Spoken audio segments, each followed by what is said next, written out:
Actions on factors including post-match performance assessments conducted by an independent key match incidents panel, ensuring accountability for officials.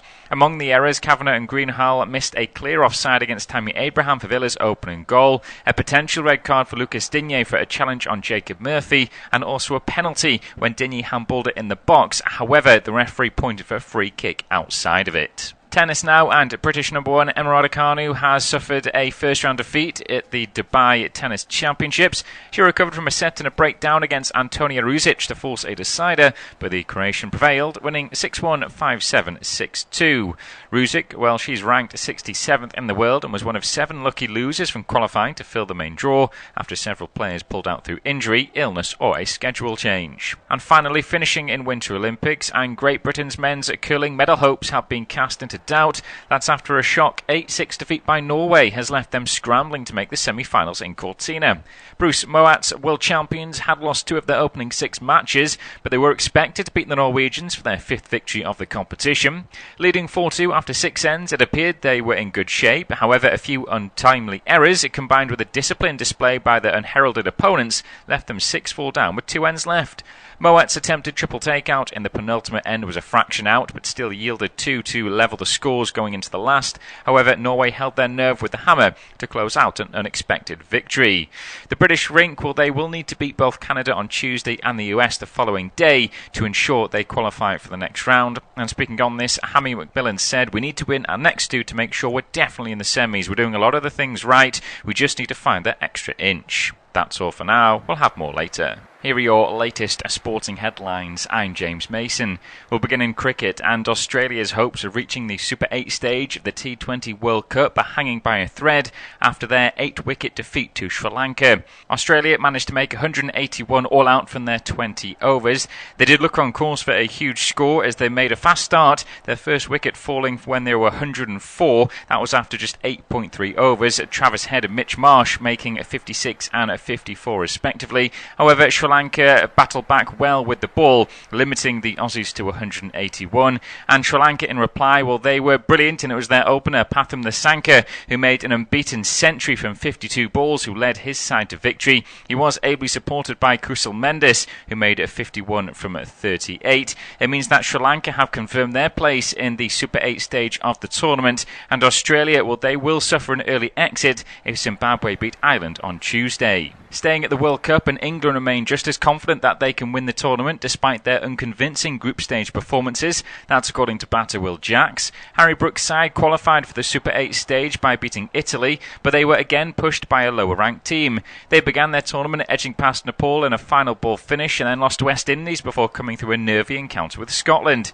Speaking, though, about the victory over Italy, Jacks said, "Winning like that can only be good for you. We've got a lot of stuff we can get better at, but coming into today, my own personal expectation and desire is we want to win easily. We don't want it to be that close and feel those nerves, but going forward it's more experience and we can never have enough of that." Moving on to football now, and referee Chris Kavanagh and his assistant Nick Greenhalgh have not been selected for a Premier League game this weekend. The pair were heavily criticised for their decisions in the 4th round FA Cup tie between Aston Villa and Newcastle, in which there was no video assistant referee. VAR will not be brought in until the 5th round. While the professional game match officials, the PGMO, bases its selections on factors including post-match performance assessments conducted by an independent key match incidents panel, ensuring accountability for officials. Among the errors, Kavanagh and Greenhalgh missed a clear offside against Tammy Abraham for Villa's opening goal, a potential red card for Lucas Digne for a challenge on Jacob Murphy, and also a penalty when Digne handballed it in the box. However, the referee pointed for a free kick outside of it. Tennis now, and British number one Emma Raducanu has suffered a first-round defeat at the Dubai Tennis Championships. She recovered from a set and a breakdown against Antonia Ruzic to force a decider, but the Croatian prevailed, winning 6-1, 5-7, 6-2. Ruzic, well, she's ranked 67th in the world and was one of 7 lucky losers from qualifying to fill the main draw after several players pulled out through injury, illness or a schedule change. And finally, finishing in Winter Olympics, and Great Britain's men's curling medal hopes have been cast into doubt. That's after a shock 8-6 defeat by Norway has left them scrambling to make the semi-finals in Cortina. Bruce Moat's world champions had lost 2 of their opening 6 matches, but they were expected to beat the Norwegians for their 5th victory of the competition. Leading 4-2 after 6 ends, it appeared they were in good shape. However, a few untimely errors, combined with a disciplined display by their unheralded opponents, left them 6-4 down with 2 ends left.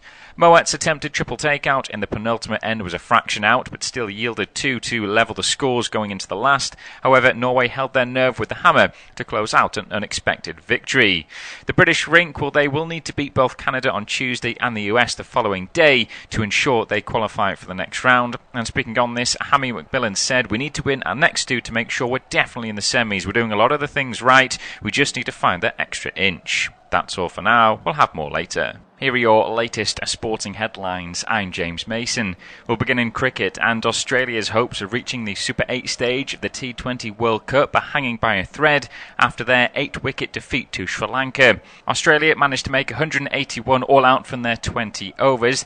They did look on course for a huge score as they made a fast start, their first wicket falling when they were 104. That was after just 8.3 overs. Travis Head and Mitch Marsh making a 56 and a 54 respectively. However, Sri Lanka battled back well with the ball, limiting the Aussies to 181.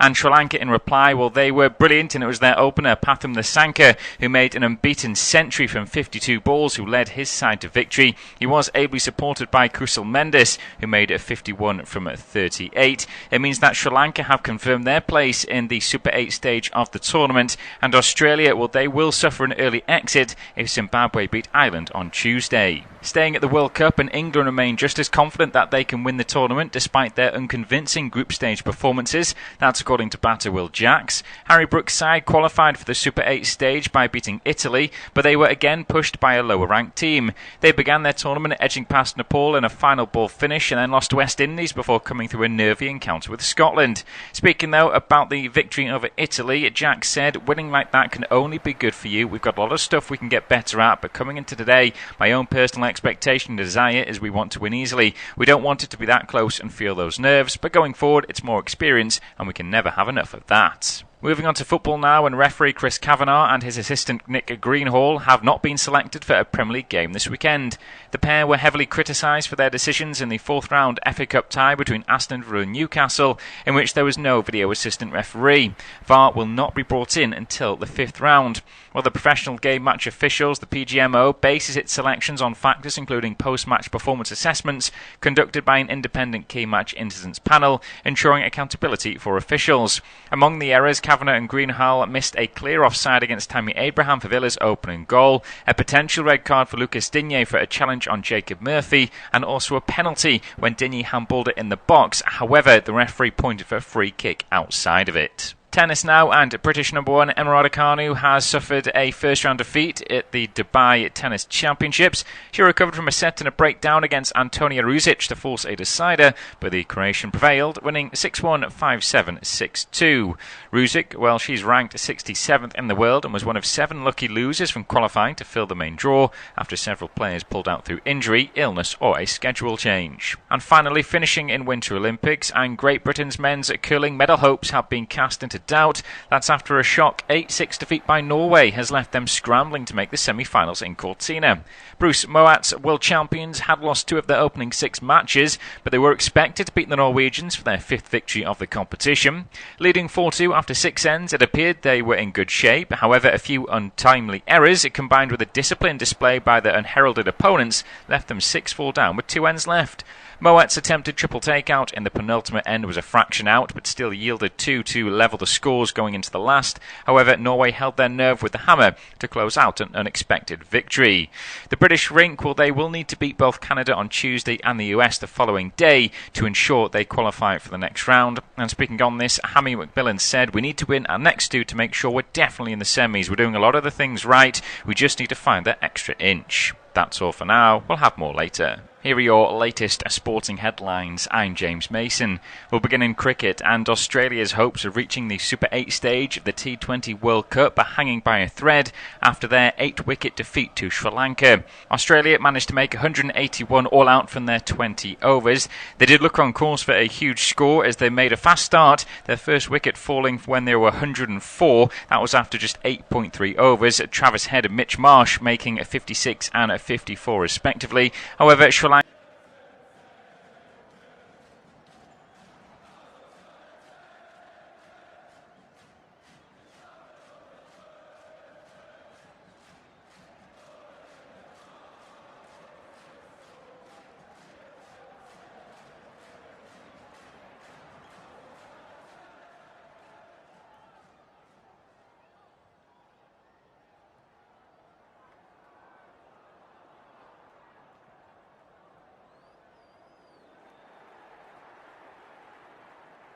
where Macclesfield take on Brentford.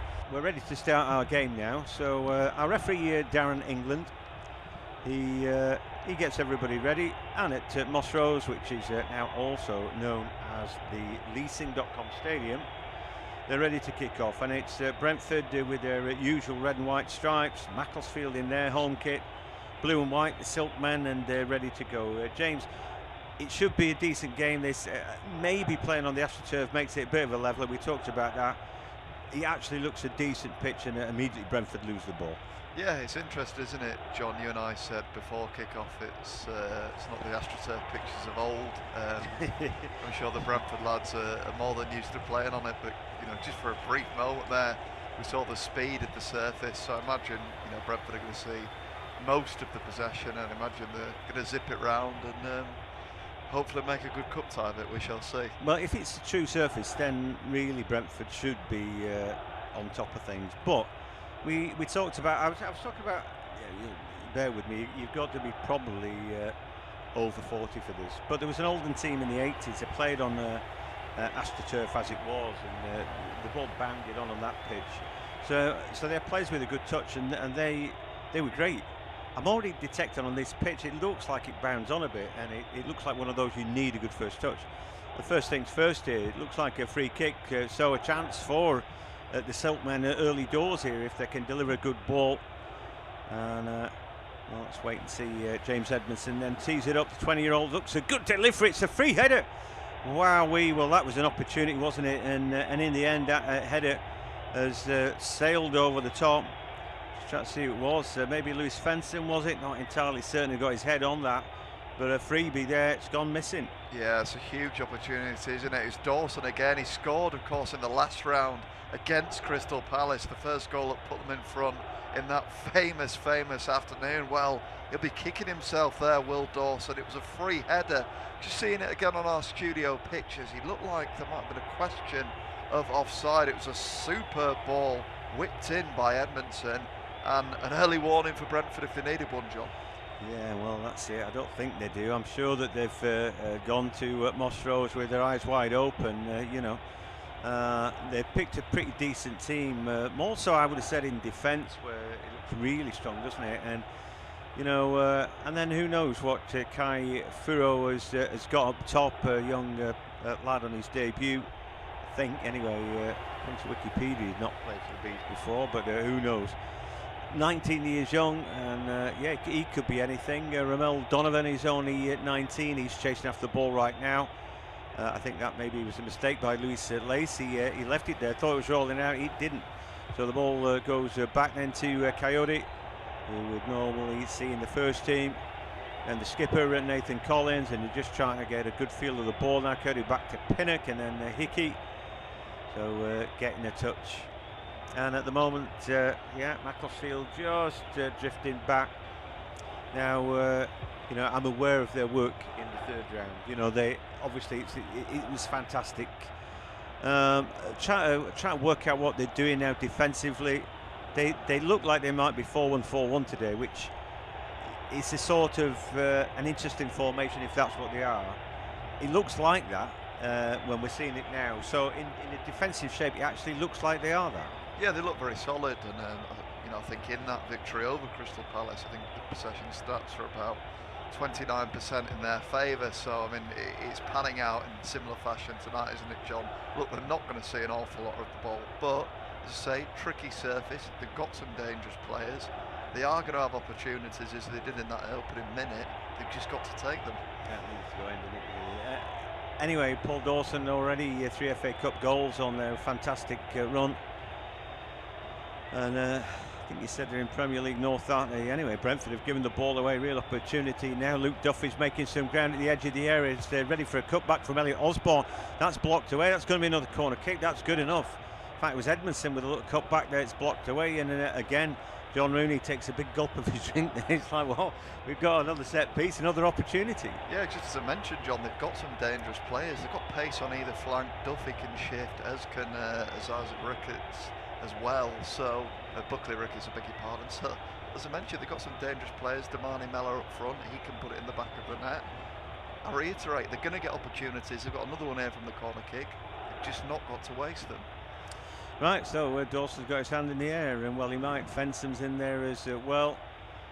Can they get a good ball in? Both with Jackson making a nuisance of himself. Ball comes to near post, chance for a little flick on header.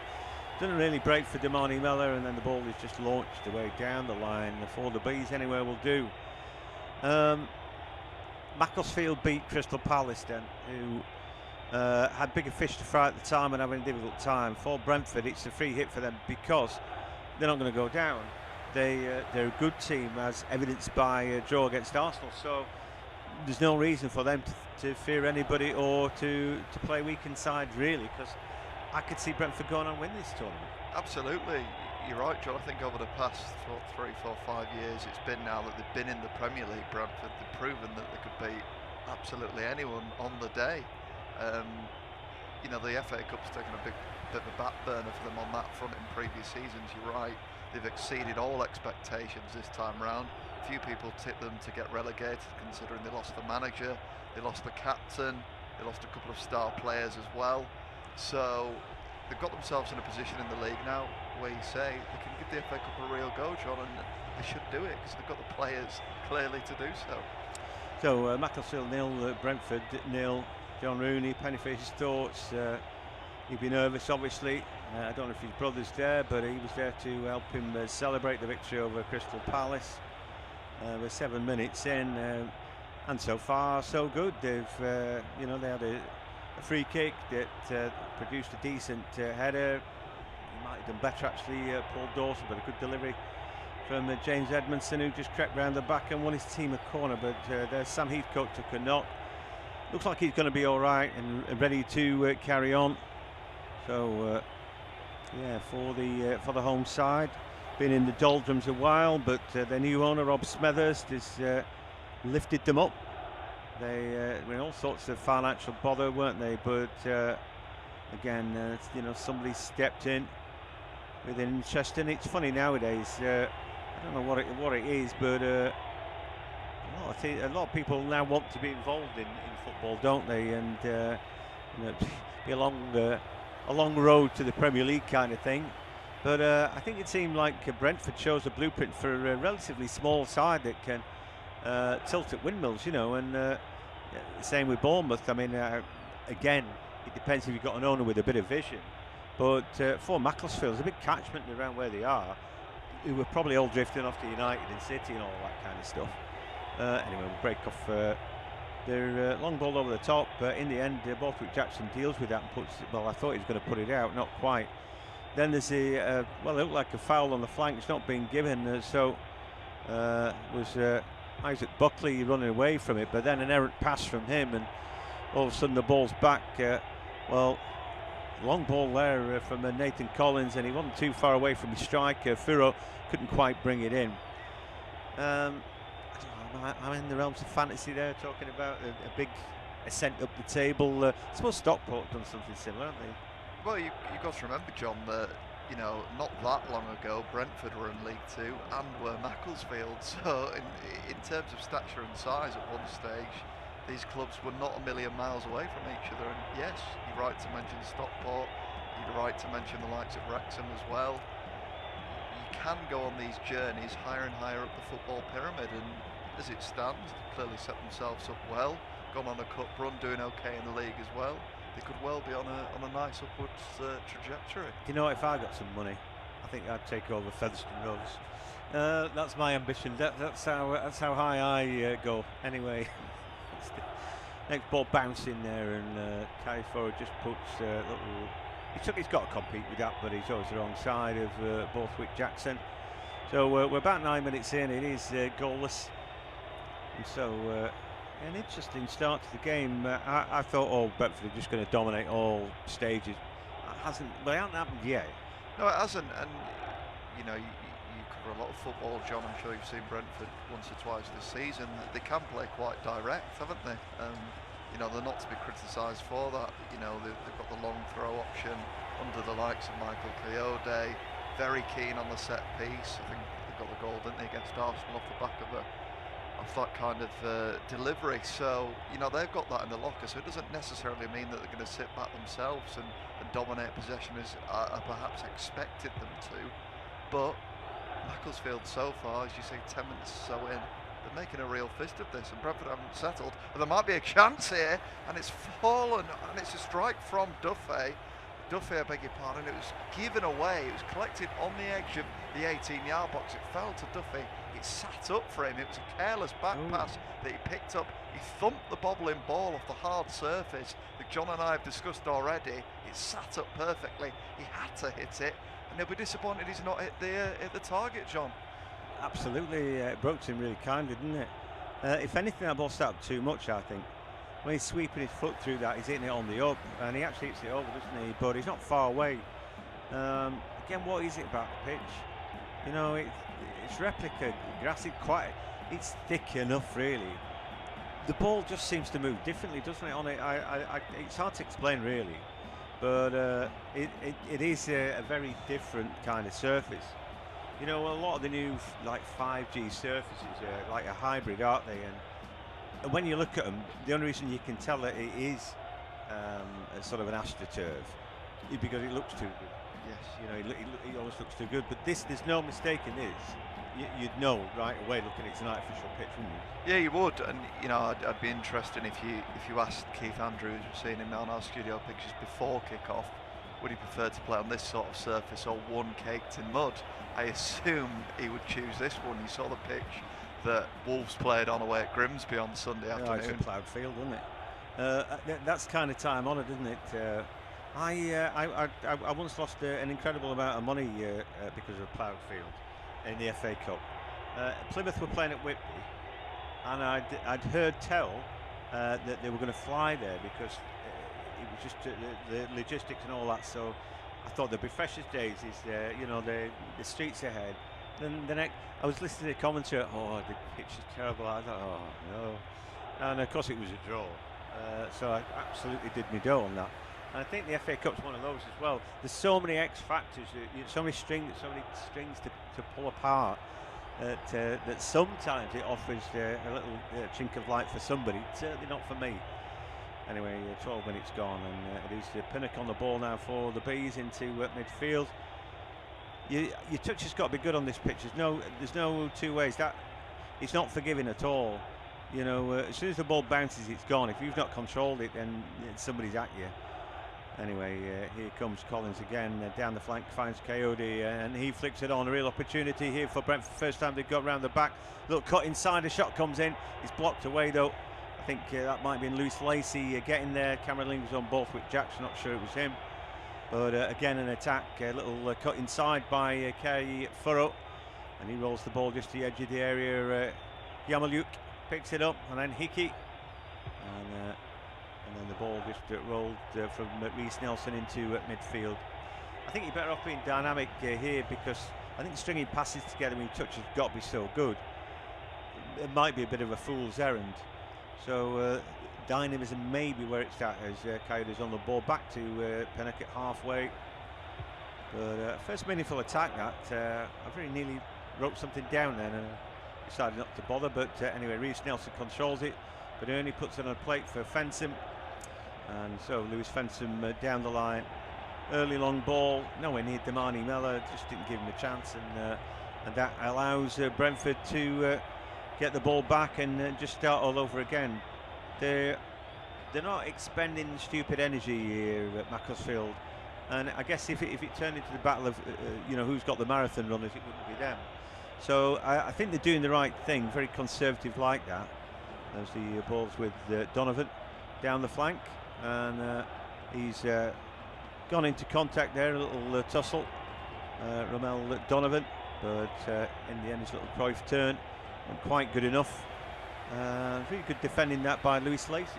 Yeah, he's dealing with a mild Lacey, but he does look bright, Donovan, doesn't he? He's clearly got a trick in him. He's got a yard of pace as well, and we've mentioned the trickery of the pitch, and how difficult it might be to control it with the bounce and the speed of it. But for those faster players, when they set off on it, if they've got a yard of pace, it can actually do them a favour. They're probably quicker across the first 10-20 yards on an AstroTurf pitch. But yeah, not seen much of Donovan before, but he does look quite bright on that right hand side for the Bees. Yeah, I think the ball's going more that side than Reece Nelson's side, who got a bit more experience. Had spent time at Arsenal, got a lot of game time without really ever forcing his way into the first team at Reckoning on a regular basis. But again, you can argue the same thing's happened to him with the Bees. So referee having a word here. I don't know what's happened there. Is that a bit of pitch? That bit of shin pad? It's not much of a shin pad if it is. It's like a piece of sticky tape, didn't it? He just pulled it out of his sock, that player. Anyway, Collins wins the header. Next one is a header from Dawson. Ball bouncing around.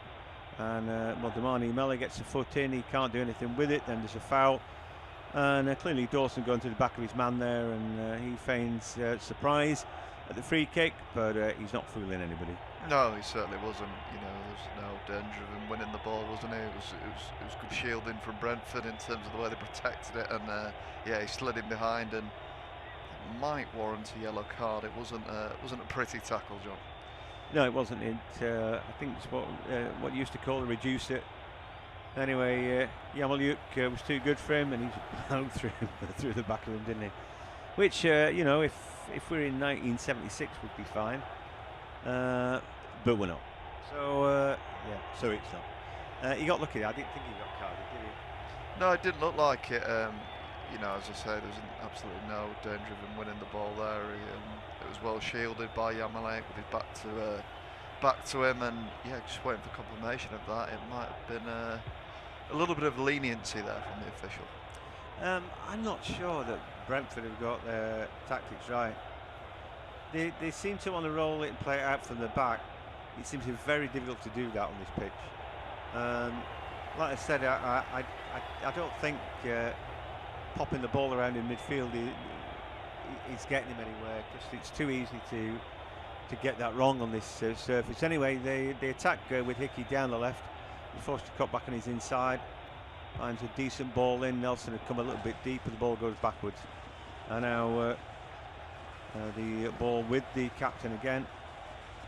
And a heavy touch from Coyote, the Italian, who was beloved at Fiorentina. I'm surprised that they let him go. I think they're still moaning about it now, but I think it's one of those things. They needed a cash injection at that point. Anyway, again, Brentford playing out from the back. Hickey's touch let him down, but I thought he was fouled. It's one of those things. First touch has got to be absolutely spot on, the ball won high up the field. Here's an opportunity. Dawson at the edge of the box. He's going to go for a strike. He does have a strike. Oh, wow! Thought that gone in. He's so close there. I can't believe it. Well, he looks on. The fans that was going in. I thought he'd scored. I tell you what, John, Brentford are struggling to keep this ball underfoot. They can't control it. It's the second time when they've been playing it out from the back, looking as if they're completely comfortable. They've given the ball away. It was picked up by Dawson. He took his time. It stood still. He struck it beautifully. It looked from the camera angle on our studio pictures as if it had nestled in that bottom left-hand corner. And then at the last moment, ricocheted up against the advertising hoarding. That was very close. They've got to be careful. Brentford have gone up the other end. Yeah, they sure have. And Jensen just lays the ball back at the edge of the area. Again, there are enough fellas back in the blue there.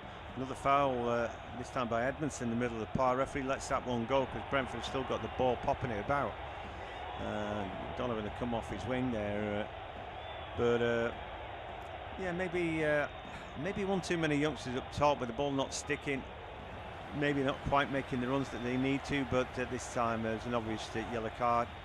There's a drag back there from from Dawson again. Well, he can't really protest too much there, can he? Because that was an obvious pullback of Hickey, made a good run to overlap. No, and you know, it's perhaps surprising that there wasn't a yellow card shown there. That was rather cynical, having just committed that challenge moments ago. You think? I think Rather's doing a lot of heavy lifting in that sentence you just gave us there, but. Well, either way, he's very much involved in the action, isn't he? He had that header early doors, that shot moments ago, and he's given away a couple of fouls in the past couple of moments, so he's clearly fired up for it tonight. Anyway. Is Paul Dawson. Well, not half.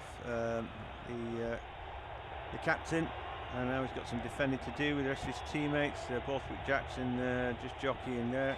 It's like Matthijs Jensen, the Dane's going to take it, going to be right-footed in swinger. Pinnock in there, Collins in there at the far post. But can they get the ball to them? Anyway, in it comes from Jensen. The ball at the near post, not quite being dealt with. Then the cut back, it's been thumped around and eventually blocked away.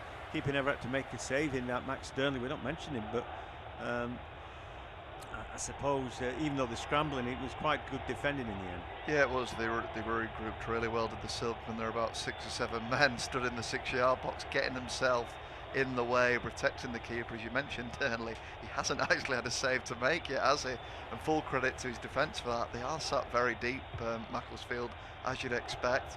But at the minute, Brentford struggling to break them down, John. Yeah, absolutely. I thought by now that it'd be wave after wave of attack. We've not had that because we're 20 minutes in.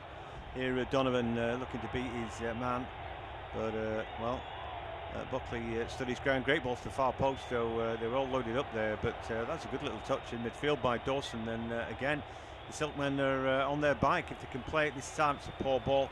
Oh, it's a poor attempt, and that's got to be a yellow card. Hickey there, rugby tackled him. Come on. No, in fact, it's Janelt. Really got caught out there, didn't he? And he does get a yellow card. That's the most obvious thing I've seen today, though. Yeah, I'm not so sure whether he intentionally did that. I think he tripped up Janelt. It initially seemed as if he put too much on the ball with the pass Dawson. Indeed he had. And just seeing it again, he was going to comfortably claim possession, wasn't he, John? Was Janelt. He tripped up and in the process realised that might result in an opportunity for Macclesfield. So sort of rolled forward to make sure he committed the foul. Cynical and a worthy yellow card. No complaints for you for that one, I think, John. No, I mean, if you're Brentford, you're doing your nut, aren't you? I mean, as obvious as that was, then the pullback on Hickey was equally as obvious, wasn't it? Anyhow, here we go again. The Silkmen have got an opportunity here, and there's some work for Collins and co to do.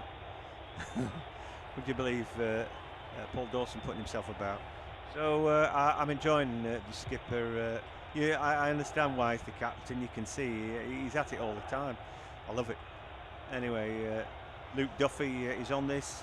I don't have a horse in this race, by the way, but we all have an underdog, don't we? Anyway, ball to the far post. That's a good take by the keeper, Hakon Valdimarsen. We haven't mentioned him in the same way we haven't mentioned Max Sternley.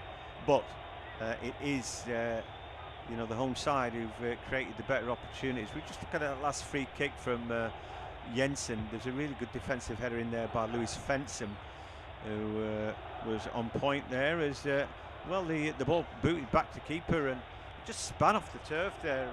It was like watching golf when you see somebody chip that lands on the green, it bounces backwards, and the keeper wasn't expecting that at all. It's those weird little things that happen on this pitch. It is. You can't quite interpret, like you say, John, which way it's going to spin, and it's definitely affected Brentford in this opening 23 minutes. Every time they look comfortable on the ball and there's no real pressure on them from Macclesfield, they trip it up over it, or there's a loose touch, and you're just causing panic in the ranks, and it's presenting opportunities for the Silkmen. It sure is, and they've won the ball again, high up the field, trying to work it down the right hand side. Fensham had made some ground. He very so close to winning the corner, it wasn't true, and then again they're making ground down the right hand side. You look at John Rooney's face there, and his team are at it, and it's like, blimey, they're playing better than I thought. I sent them out there to do this, and look at them doing it. Anyway, we are halfway through the first half. It's flown it's Macclesfield 0, Brentford 0, and I would dare say the home team would be slightly the better of the two teams. Anyway, James now is going to take us through to half-time. Yeah, thank you very much, John. It's certainly one you and I are enjoying so far. From a neutral point of view, we have a cup tie on our hands, and although there's a gulf between these sides in terms of the divisions, it's been fairly even so far. Macclesfield have had their share of the opportunities. Just looking at the possession stats, 81% in favour of Brentford, 90% in favour of Macclesfield, but that does not tell the whole story. The Silkmen have had a couple of shots themselves. Brentford have had 2, but they've both been blocked. So by that account, it is fairly even so far. And the Silkmen are seeing a little bit of the ball themselves now. Silkman's there, goes back to Edmondson. And it's actually Macclesfield that are going to build from the back with Borthwick Jackson. He hoists one over the top. It's very direct from him, and in the end it trickles all the way through to Veldermarson. And he wants to get on with things. Rolls it out to Nathan Collins. And he's got a bank of blue shirts in front of him. The pace of the game drops to a walking game for now, as Collins looks for the pass to pick, and it's again been misplaced. He has managed to get back on the end of it though as the Irishman, and John mentioned a few moments ago he thought that Brentford might need to go a bit more direct because they're struggling with the ball underfoot. They've opted for it on a couple of occasions now. It's bouncing around in midfield. Brentford just need to get a toe on it now. They do at the back now with Pinnock, and they'll go back to Veldermarson, and they'll look to rebuild again, John. Yeah, I think it's the kind of game where you say we'll dominate possession, we'll play it from the back because we're better players, and that's like okay, yeah, I get that, but they're just not getting the ball forward, and it's become a little difficult again. Brilliant stuff. Look at that from Lewis Lacey. He just beat 3 players there. They're running out from the back. I mean, they're having to do heroics. You know, they're Macclesfield sort of running to stand still, aren't they? But I just feel that Brentford have got it massively wrong. No, there's no point doing what they're doing. They might as well just got a big guy up top. For me, it's even something similar. They could have played Nathan Collins to striker today, chipped the ball at him, a 1-second ball. They want to be playing the opposition off, using their quality in and around the opposition box. They can't get there at the minute. It's like they've completely underestimated what the surface does and how difficult it is. You know, that's on them. And he's a good manager, isn't he, Keith Andrews? He's proving that this season. But you've got to think on your feet sometimes. Yeah, absolutely you do. They do look very comfortable on their own patch here, do the Silkmen, but it's the Bees that have the ball and look to break out from the back. It's pushed out to the right-hand side where Donovan has it. He's looked bright when he's had the ball at his feet so far. Bit of twinkle toes along the touchline, checks back inside, waits for the spot to come, which it does from Jan Malaic. And he finds Jan out in midfield, who goes back to Pinnock. It's worked out to Aaron Hickey on the left-hand side. This is better from Brentford, looking a little bit slicker with the ball at the feet. It's well worked over on that far left-hand side. There might be a crossing opportunity. Nice footwork from Nelson.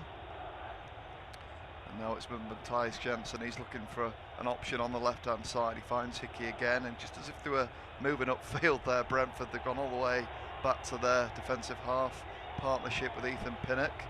And the long ball over the top that John Hogan was asking for, he has got, and it's a decent one out to the right-hand side. It's bouncing around there. Donovan's battling, does well, picks it up, checks back inside. He's on the edge of the 18-yard area, looks for support from his right foot onto his left.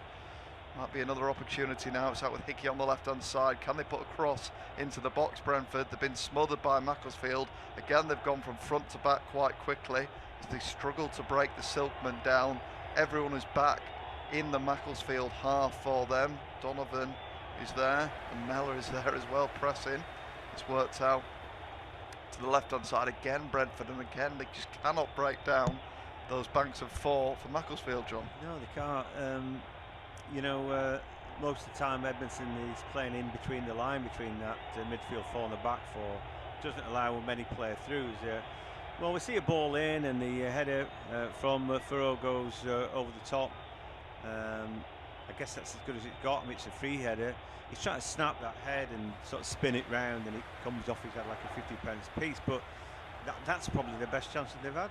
Yeah, he is. He is a presence up there. John and I have not seen a lot of Kaye Furrow. 6'3", stands up front, and he's an option for those balls that come into the box the opposite end of the picture, of the field, I beg your pardon, on studio pictures, we see Damani Mella. He's had a good run of scoring in this competition. Of course, they had to go through all the qualifying rounds, didn't they, Macclesfield? It's been a real long journey to get to this point, but my word, have they enjoyed it along the way, and they don't want it to end tonight. And on the basis of how they're playing so far, it certainly might not. They've got to do a bit of defending there as it's headed out by Fenson. I feel really, though, James, they've had three pretty good chances. You know, they really desperately need to put one of those away and then cling on for, you know, and that would have given them that little bit more zest to hang on to. I don't think there's any doubt really that Brentford at some point get it right. But you know, and they'll rue the missed opportunities, because actually they're playing quite well, aren't they? But holding a Premier League side at bay and trying to do it twice, you know, it's a big ask. It certainly is. There is some international quality, of course, in this Brentford side. Of course, fitness might come into it. They only train twice a week to the Silkmen. You've got to compare that to the high quality of Brentford and all the sports science and fitness coaches that you imagine they have at the GTEC. It's Brentford at the ball now with Collins. He's seen a little bit of it underfoot, and he's looked for the options ahead of him. He slides a good one down the line. Again, it's Donovan. It looks very dangerous. He checks inside, jinks in and out, but can't quite keep hold of possession. And Brentford have it back now. And again, it's proving very, very difficult for them to break Macclesfield down. There's just so many players in front of them when they do get into the Macclesfield half. And as John says, you imagine as the game goes on, that option to go a little bit more direct to the likes of Furrow, well, that might come into play. But for now, trying to keep it underfoot. It's put out to this left-hand side. It's a heavy touch, though, by Nelson. He can't quite keep hold of it. It's fizzed up front now where he's back to goal. Mella does really well for Macclesfield. And he goes back to Fenson, who hoists one into the sky. Just bounces down that touchline. It's very fast, the pace of this game. Not a real sign of any quality so far. Never mind the quality. Feel the width. I just, you know, for Macclesfield, that they don't care about quality at all. They want it to be nice, super scrappy, don't they? They want a big mess of a game. You know, they don't want cohesion. So far, they're doing a remarkable job, but you just get the feeling. It still hasn't settled down really, you're 30 minutes in, but here come Brentford. Yeah, certainly do. It's a lovely ball from Jensen out to that left-hand side where Reece Nelson controlled it beautifully, cut inside, then again perhaps the difficulty of the pitch playing its part. It gives away possession, but they do still have it, do Brentford. Jensen has it on the edge of the penalty area, strikes, ricochets off Borthwick Jackson, bounces to Collins. It's a nice ball from him out to the right-hand side where Donovan has it, waits for the sport to come. Cross comes into the 6-yard box. Macclesfield do well to deal with it. They've still not fully cleared the lines, and they've won themselves a foul in the process there. Just seeing who that was for the Silkmen. It was Duffy looking to break away on the counter, and talk about cynical challenges. Arms wrapped around him there from Aaron Hickey. He was probably a little bit concerned actually that they were going to get caught on the counter there, because everyone had pushed forward for Brentford. It looked as if there might have been half an opportunity for Duffy to break away, John. Yeah, I mean, I think the next one of those will get in the yellow card, but yeah, I mean, you know, he might have broken away there, Luke Duffy, but he'd still got 3/4 of the pitch to go. So I feel that Hickey was a little bit silly there, just giving away a free kick, but he'll have to be careful. I just look at the breeze blowing as well, quite significant at Moss Rose tonight. So maybe that's playing its part as well.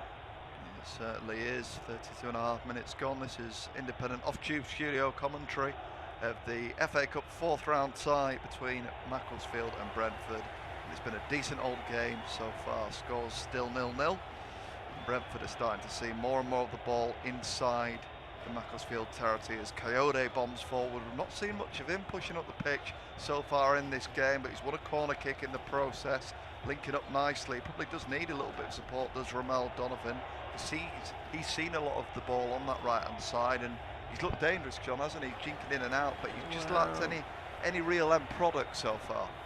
Yeah, that's bang on. I mean, you look at his quick feet doing his dance, and he don't beat anybody, and the ball goes sideways, and you think, yeah. I mean, he's only a young kid, he might come on, but maybe he's up against a couple of players in Lacey and Buckley who are actually decent, so or have got pace about them. you know, sometimes you get that mismatch, don't you? You're up against the plodder and you've got the better. Not tonight for him. Reece Nelson just too quiet. On his last run, his first touch was great. You do all that cut inside, and then a really sloppy touch in his little run. Waste of time. I'm just so unimpressed with him. You know, what happened to him? He's such a good player. He couldn't be further off the boil, really. They're attacking players. It's where it's not sticking. I mean, the best chance here is from either the set piece or corner, and either Pinnock or Collins heading it in, or the big lad up top, Furrow. But I think set piece is their best chance. Yeah, I can't quite explain how packed the 6-yard box is in at the minute. Clearly a tactic from Brentford, and Macclesfield have dealt with it as best as they can as it has whipped into that area, but it's only bounced to the edge of the 18-yard box where Jensen is. He puts it out to the left-hand side. That's Donovan again, lovely footwork from him, this time on the other flank. He's got support from Nelson, crossing opportunity, comes into the 18-yard box. Mellor is back defending from Macclesfield, it skims on his head, and Brentford is still in possession. Jensen's there again, got support on his right-hand side. 1-2 is played. Yamalik's there. This is decent defending from Macclesfield, pushing Brentford further back, and again there's a crossing opportunity, comes in to the 18-yard box. Again it's headed away. That man Dawson is still very much in the thick of it. As John mentioned early on, you can see why he's the skipper for this side, whether it's in defence, whether it's going forward, whether it's making challenges. He's very much at the centre of it all for Macclesfield. Yeah, do you know what, you've got if you're that fella, right, he must be fit as anything. I bet he doesn't train just twice a week, because you can't get there to every little event like he does and not be super fit. So fair play to him. We've seen lots of character from these guys. Like I said, they'll go in at half time if it's 0-0 and rue their missed opportunities. And then the other thing is, you know, we're waiting for Max Durnley. You know, you suspect that the Saltman's goalkeeper is going to have to, you know, be full of heroics. He hasn't had to do anything, has he? So yeah, long may that continue from his point of view. But for the Bees, really, it's so disappointing. Anyway, let's see what they can do. Breaking down the left-hand side, good cross into the box. Here's the chance. Shot comes in. There it is, Durnley with his first save, diving to his right-hand side. Not sure that was on target. He didn't know, perhaps saved anyway.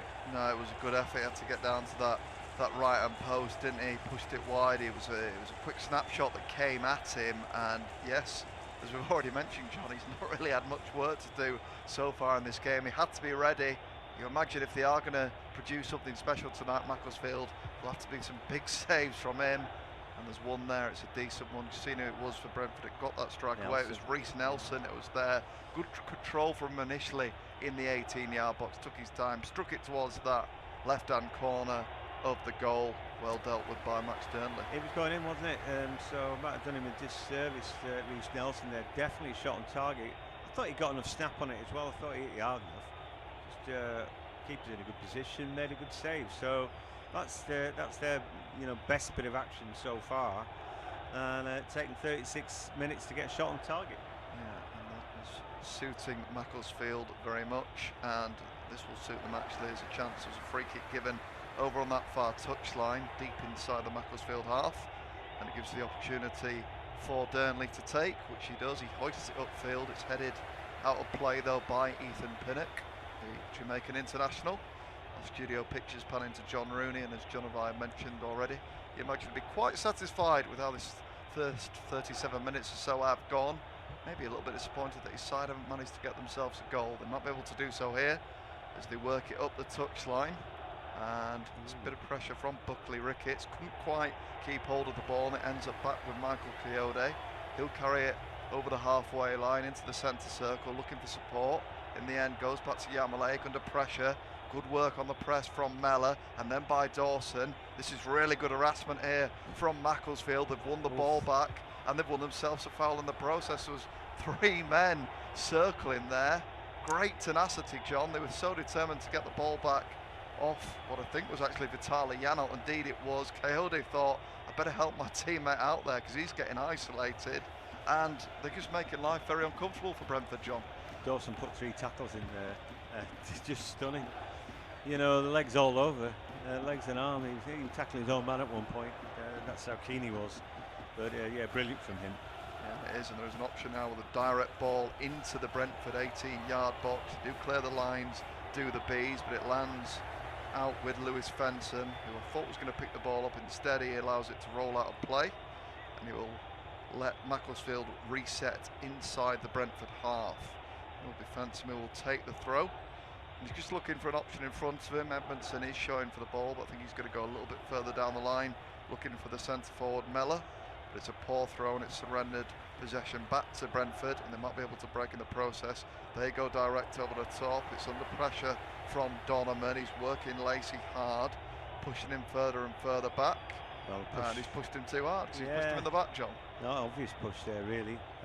Yeah, it's a laugh there. Sense of humour. The B's winger. He's been lively enough. I'm not sure he cuts well enough. Like seeing all step overs and everything, but he's got to be an end product with it. Be interested to see if he can sort of kick on and find a way. He looks athletic, he looks quick, doesn't he? Don't know if he's a good striker of the ball, but yeah, interesting watching him. Having never seen him before. Clearly, Kai Furrow, the young striker. Sometimes the youngers they melt, don't they? You see them in a game like this, they just don't turn up. And I think sometimes you'd see a more experienced head going into midfield and looking for the ball because he's not coming to him. So you don't want to be that man that the game evades. You know, you've got to get involved. And I don't think the young man's done that. Having said that, here he is. He's got him behind. I'm sure he's offside there, but play has gone on for now. He's waiting for the support to come from Jensen. Indeed, it does. Ain't no VAR. Ain't no messing about. The flag doesn't go up. It doesn't go up, and you know you've got to crack on. I did the Villa Cup tie against Newcastle. It was a good advert for VAR. It really was. So many terrible decisions. You know, they should have been sending off. First goal was offside. Then Newcastle got an obvious penalty chalked off. Absolute three terrible decisions. Yeah, no VAR tonight, as John said. But there is a corner kick opportunity for Brentford from that right hand side. It's whipped in.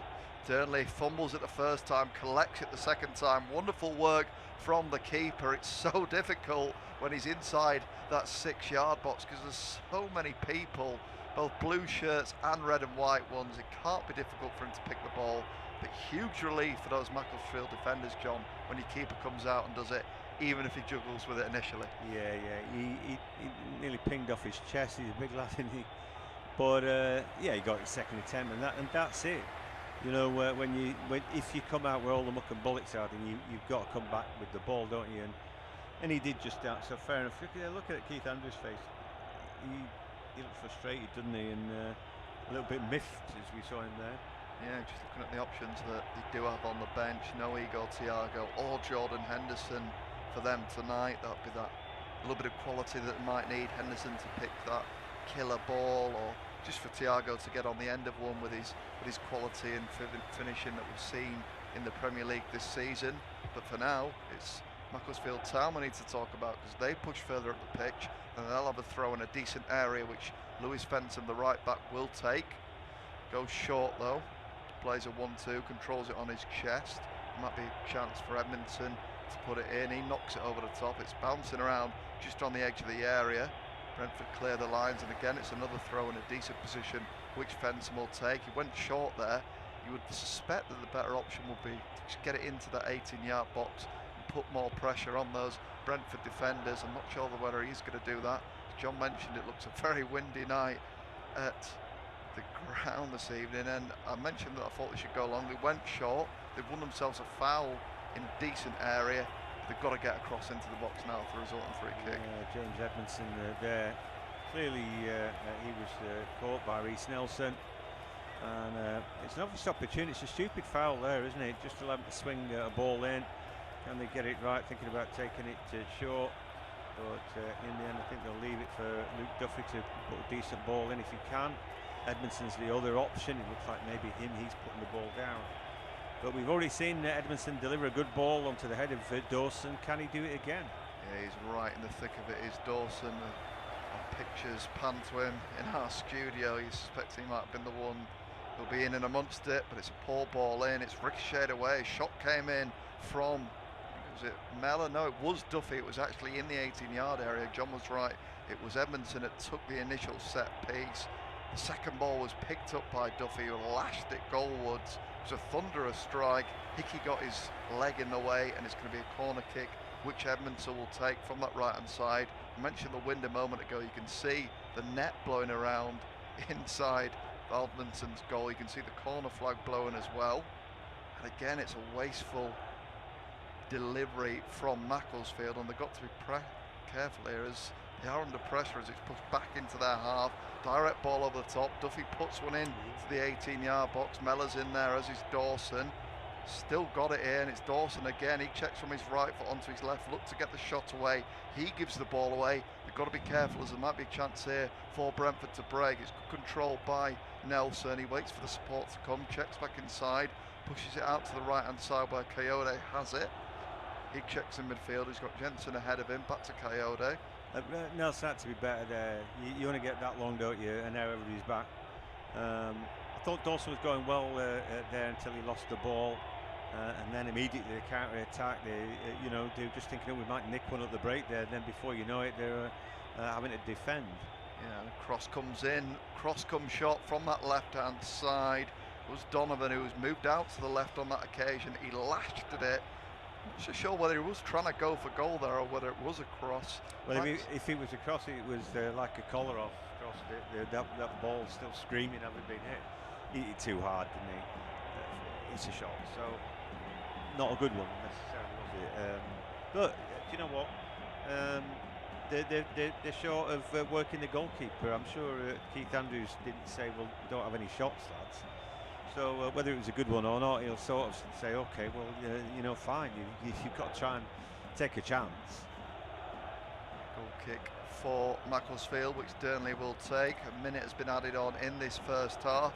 It's been a pretty good one from the home side's point of view. It can't quite be controlled though by Buckley Ricketts, and there might be a final opportunity here for Brentford. It's good running behind by Donovan. Again, there's no cross into the box for him. He's got to the byline on so many occasions, and as John has mentioned, it's just not been that final ball from him, that extra bit of quality that perhaps would have been the difference. It's now all the way back in Brentford's half. Pinnock goes back to Valdemarsson. I think he got too excited there. For once he'd beaten his man, hadn't he? It was a nice touch, a nice little drop of the shoulder. But the next touch was terrible. Anyway, well, that's the end of the first half. Macclesfield fans are loving that. It's 0-0 at the break, and honours even, really.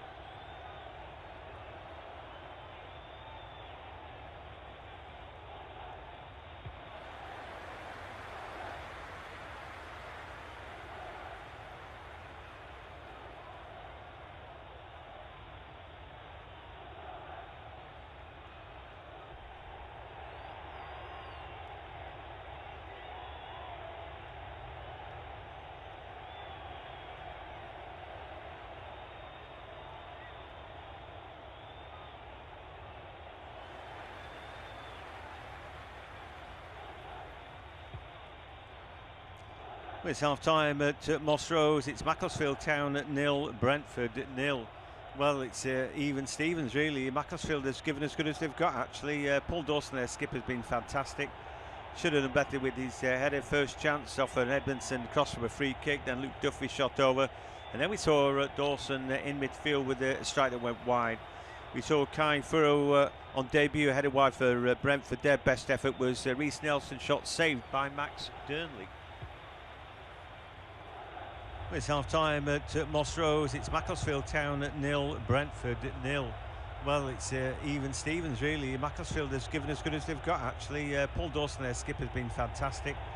Should have done better with his header. First chance off an Edmondson cross from a free kick, then Luke Duffy shot over. And then we saw Dawson in midfield with a strike that went wide.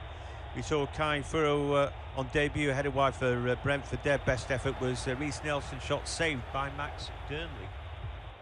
It's half-time at Moss Rose. It's Macclesfield Town at 0, Brentford at 0. Well, it's even Stevens, really. Macclesfield has given as good as they've got, actually. Paul Dawson, their skipper, has been fantastic. Should have done better with his header. First chance off an Edmondson cross from a free kick, then Luke Duffy shot over. And then we saw Dawson in midfield with a strike that went wide. We saw Kai Furrow on debut, headed wide for Brentford. Their best effort was Reece Nelson, shot saved by Max Dearnley. It's half-time at Moss Rose. It's Macclesfield Town at 0, Brentford at 0. Well, it's even Stevens, really. Macclesfield has given as good as they've got, actually. Paul Dawson, their skipper, has been fantastic. Should have done better with his header. First chance off an Edmondson cross from a free kick. Then Luke Duffy shot over. And then we saw Dawson in midfield with a strike that went wide. We saw Kai Furrow on debut, headed wide for Brentford. Their best effort was Reece Nelson, shot saved by Max Dearnley. It's half-time at Moss Rose. It's Macclesfield Town at 0, Brentford at 0. Well, it's even Stevens, really. Macclesfield has given as good as they've got, actually. Paul Dawson, their skipper, has been fantastic.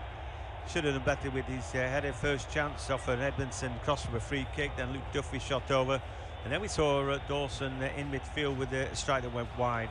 We saw Kai Furrow on debut, headed wide for Brentford. Their best effort was Reece Nelson, shot saved by Max Dearnley.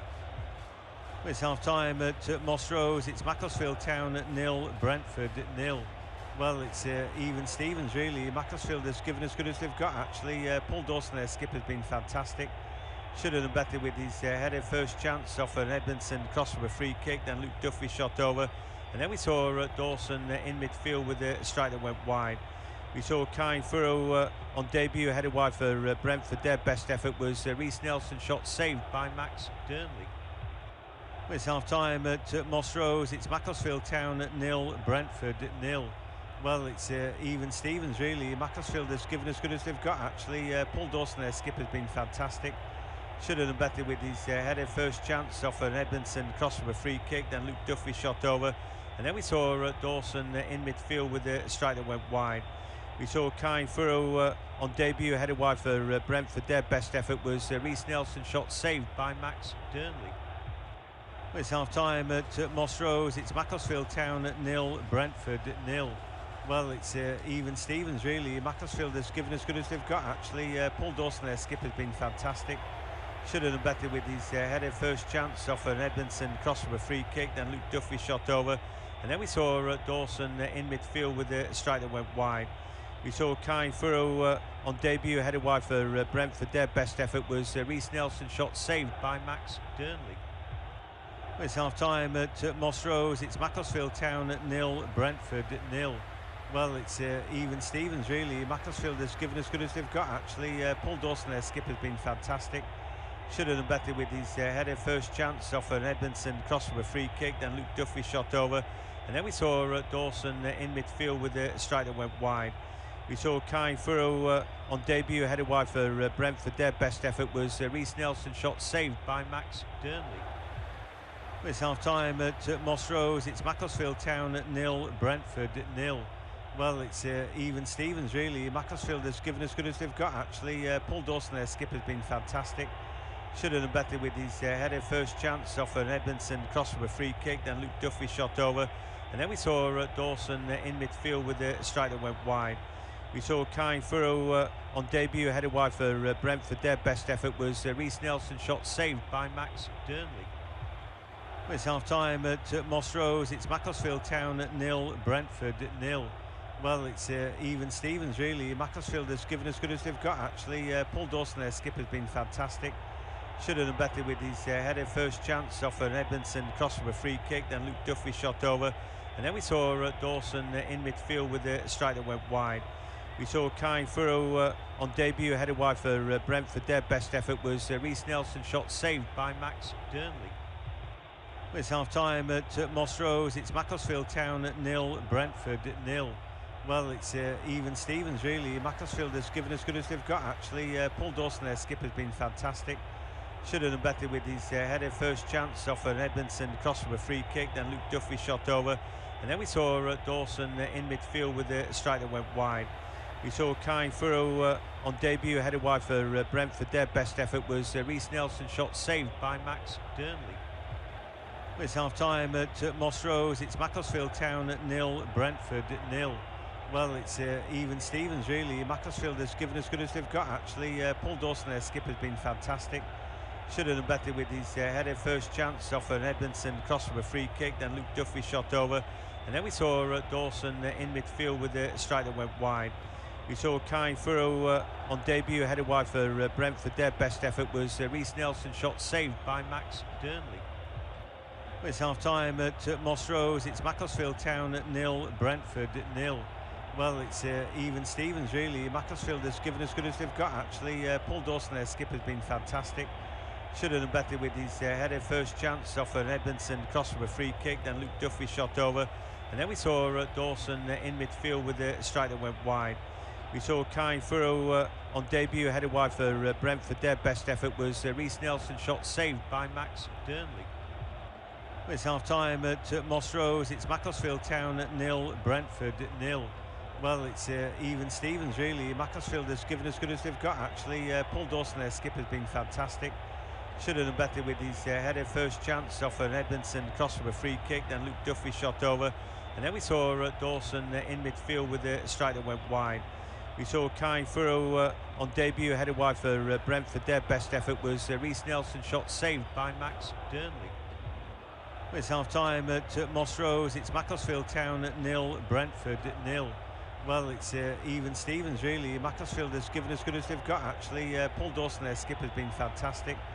Should have done better with his header. First chance off an Edmondson cross from a free kick, then Luke Duffy shot over. And then we saw Dawson in midfield with a strike that went wide. We saw Kai Furrow on debut headed wide for Brentford. Their best effort was Reece Nelson, shot saved by Max Durnley. It's half-time at Moss Rose. It's Macclesfield Town at 0, Brentford at 0. Well, it's even Stevens really. Macclesfield has given as good as they've got actually. Paul Dawson, their skipper, has been fantastic. Should have done better with his header. First chance off an Edmondson cross from a free kick, then Luke Duffy shot over. And then we saw Dawson in midfield with a strike that went wide. We saw Kai Furrow on debut headed wide for Brentford. Their best effort was Reece Nelson, shot saved by Max Durnley. It's half-time at Moss Rose. It's Macclesfield Town at 0, Brentford at 0. Well, it's even Stevens really. Macclesfield has given as good as they've got actually. Paul Dawson, their skipper, has been fantastic. Should have done better with his header. First chance off an Edmondson cross from a free kick, then Luke Duffy shot over. And then we saw Dawson in midfield with a strike that went wide. We saw Kai Furrow on debut headed wide for Brentford. Their best effort was Reece Nelson, shot saved by Max Durnley. It's half-time at Moss Rose. It's Macclesfield Town at 0, Brentford at 0. Well, it's even Stevens really. Macclesfield has given as good as they've got actually. Paul Dawson, their skipper, has been fantastic. Should have done better with his header. First chance off an Edmondson cross from a free kick, then Luke Duffy shot over. And then we saw Dawson in midfield with a strike that went wide. We saw Kai Furrow on debut headed wide for Brentford. Their best effort was Reece Nelson, shot saved by Max Durnley. It's half-time at Moss Rose. It's Macclesfield Town at 0, Brentford at 0. Well, it's even Stevens really. Macclesfield has given as good as they've got actually. Paul Dawson, their skipper, has been fantastic. Should have done better with his header. First chance off an Edmondson cross from a free kick, then Luke Duffy shot over. And then we saw Dawson in midfield with a strike that went wide. We saw Kai Furrow on debut headed wide for Brentford. Their best effort was Reece Nelson, shot saved by Max Durnley. It's half-time at Moss Rose. It's Macclesfield Town at 0, Brentford at 0. Well, it's even Stevens really. Macclesfield has given as good as they've got actually. Paul Dawson, their skipper, has been fantastic. Should have done better with his header. First chance off an Edmondson cross from a free kick, then Luke Duffy shot over. And then we saw Dawson in midfield with a strike that went wide. We saw Kai Furrow on debut headed wide for Brentford. Their best effort was Reece Nelson, shot saved by Max Durnley. It's half-time at Moss Rose. It's Macclesfield Town at 0, Brentford at 0. Well, it's even Stevens really. Macclesfield has given as good as they've got actually. Paul Dawson, their skipper, has been fantastic. Should have done better with his header. First chance off an Edmondson cross from a free kick, then Luke Duffy shot over. And then we saw Dawson in midfield with a strike that went wide. We saw Kai Furrow on debut headed wide for Brentford. Their best effort was Reece Nelson, shot saved by Max Durnley. It's half-time at Moss Rose. It's Macclesfield Town at 0, Brentford at 0. Well, it's even Stevens really. Macclesfield has given as good as they've got actually. Paul Dawson, their skipper, has been fantastic. Should have done better with his header. First chance off an Edmondson cross from a free kick, then Luke Duffy shot over, and then we saw Dawson in midfield with a strike that went wide. We saw Kai Furrow on debut headed wide for Brentford. Their best effort was Reece Nelson shot saved by Max Durnley. It's half time at Moss Rose. It's Macclesfield Town at 0, Brentford at 0. Well, it's even Stevens really. Macclesfield has given as good as they've got actually. Paul Dawson, their skipper, has been fantastic. Should have done better with his header. First chance off an Edmondson cross from a free kick, then Luke Duffy shot over, and then we saw Dawson in midfield with a strike that went wide. We saw Kai Furrow on debut headed wide for Brentford. Their best effort was Reece Nelson shot saved by Max Durnley. It's half time at Moss Rose. It's Macclesfield Town at 0, Brentford at 0. Well, it's even Stevens really. Macclesfield has given as good as they've got actually. Paul Dawson, their skipper, has been fantastic. Should have done better with his header. First chance off an Edmondson cross from a free kick, then Luke Duffy shot over, and then we saw Dawson in midfield with a strike that went wide. We saw Kai Furrow on debut headed wide for Brentford. Their best effort was Reece Nelson shot saved by Max Durnley. It's half time at Moss Rose. It's Macclesfield Town at 0, Brentford at 0. Well, it's even Stevens really. Macclesfield has given as good as they've got actually. Paul Dawson, their skipper, has been fantastic. Should have done better with his header. First chance off an Edmondson cross from a free kick, then Luke Duffy shot over, and then we saw Dawson in midfield with a strike that went wide. We saw Kai Furrow on debut headed wide for Brentford. Their best effort was Reece Nelson shot saved by Max Durnley. It's half time at Moss Rose. It's Macclesfield Town at 0, Brentford at 0.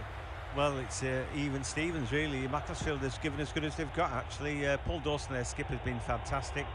Should have done better with his header. First chance off an Edmondson cross from a free kick, then Luke Duffy shot over, and then we saw Dawson in midfield with a strike that went wide. We saw Kai Furrow on debut headed wide for Brentford. Their best effort was Reece Nelson shot saved by Max Durnley. It's half time at Moss Rose. It's Macclesfield Town at 0, Brentford at 0. Well, it's even Stevens really. Macclesfield has given as good as they've got actually. Paul Dawson, their skipper, has been fantastic. Should have done better with his header. First chance off an Edmondson cross from a free kick, then Luke Duffy shot over, and then we saw Dawson in midfield with a strike that went wide. We saw Kai Furrow on debut headed wide for Brentford. Their best effort was Reece Nelson shot saved by Max Durnley. It's half time at Moss Rose. It's Macclesfield Town at 0, Brentford at 0. Well, it's even Stevens really. Macclesfield has given as good as they've got actually. Paul Dawson, their skipper, has been fantastic. Should have done better with his header. First chance off an Edmondson cross from a free kick, then Luke Duffy shot over, and then we saw Dawson in midfield with a strike that went wide. We saw Kai Furrow on debut headed wide for Brentford. Their best effort was Reece Nelson shot saved by Max Durnley. It's half time at Moss Rose. It's Macclesfield Town at 0, Brentford at 0. Well, it's even Stevens really. Macclesfield has given as good as they've got actually. Paul Dawson, their skipper, has been fantastic. Should have done better with his header. First chance off an Edmondson cross from a free kick, then Luke Duffy shot over, and then we saw Dawson in midfield with the... Right, then we're back. It's 0-0, and it's a good 0-0 really. I mean, I thought that Macclesfield were going to get thumped tonight. To be honest with you, I'm John Hogan, joined by James Larsley. I've kicked off second half. There were no real signs of that in the first half, were there? And I just get the feeling that it might just be their night. Maybe they can nick a goal. If so, maybe they can hang on to it. The little shove there from the young striker and Kai Furrow just a little bit impetuous, really. I think Lewis Lacey read the bounce of the ball a little bit better. So, James, it was a decent first half. They've got a good chance, haven't they, Macclesfield here? Yeah, obviously we've seen Brentford having plenty of the ball, but there's been a lack of quality and a lack of creativity and a lack of ideas, I think, from them with it. And whenever they've had possession, particularly inside their own 18-yard box, or sort of trying to distribute the ball in that sort of area, they've been very sloppy with it. They've struggled with the pitch. There's been loose passes, and that's allowed Macclesfield to have several opportunities You know, we saw from minute one when Dawson missed that early header. He then had a strike from distance a bit later on in that first half. So, you know, they've had opportunities to get themselves in front of this game. So that'll be the only thing that Macclesfield will perhaps be disappointed with, John, is that they've not got themselves in front, maybe. Yeah, I think so. I'm pretty sure John Rooney wouldn't have expressed any disappointment at half time.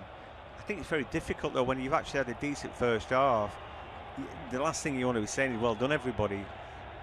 Also though, they were good, they almost deserved a pat on the back, but that's not a way to send your team out second half.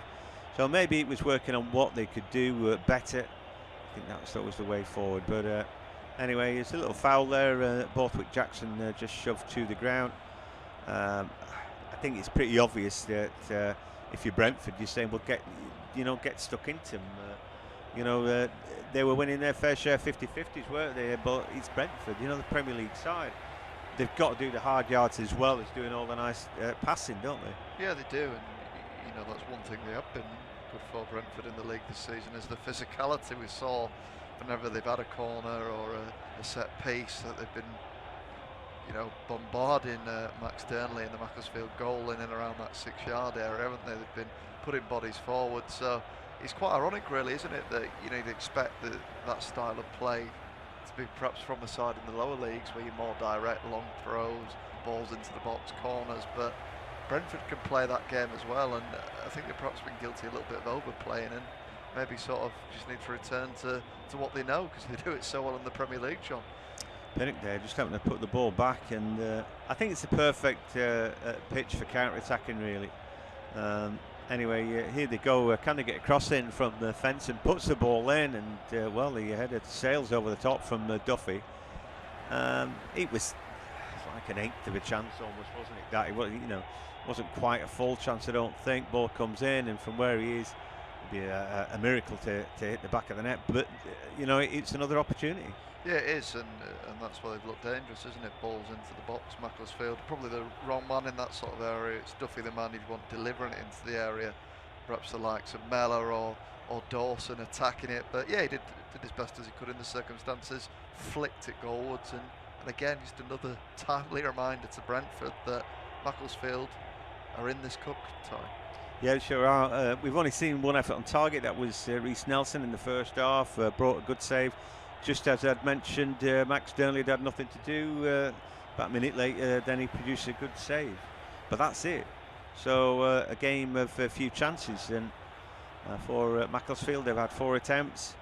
One from, in fact, 2 from Dorsey. I think his header might have done better. And then his strike for a second, I thought was doing a Ronnie Radford or something and calling a brilliant goal that we remember for the rest of time. But it went just wide. Anyway, camera lingers on that. Isaac Buckley Ricketts, but anyway, I've not seen much of the ball. He, I think, digging in for the team as much as anything else, but making sure his fullback doesn't get bombed.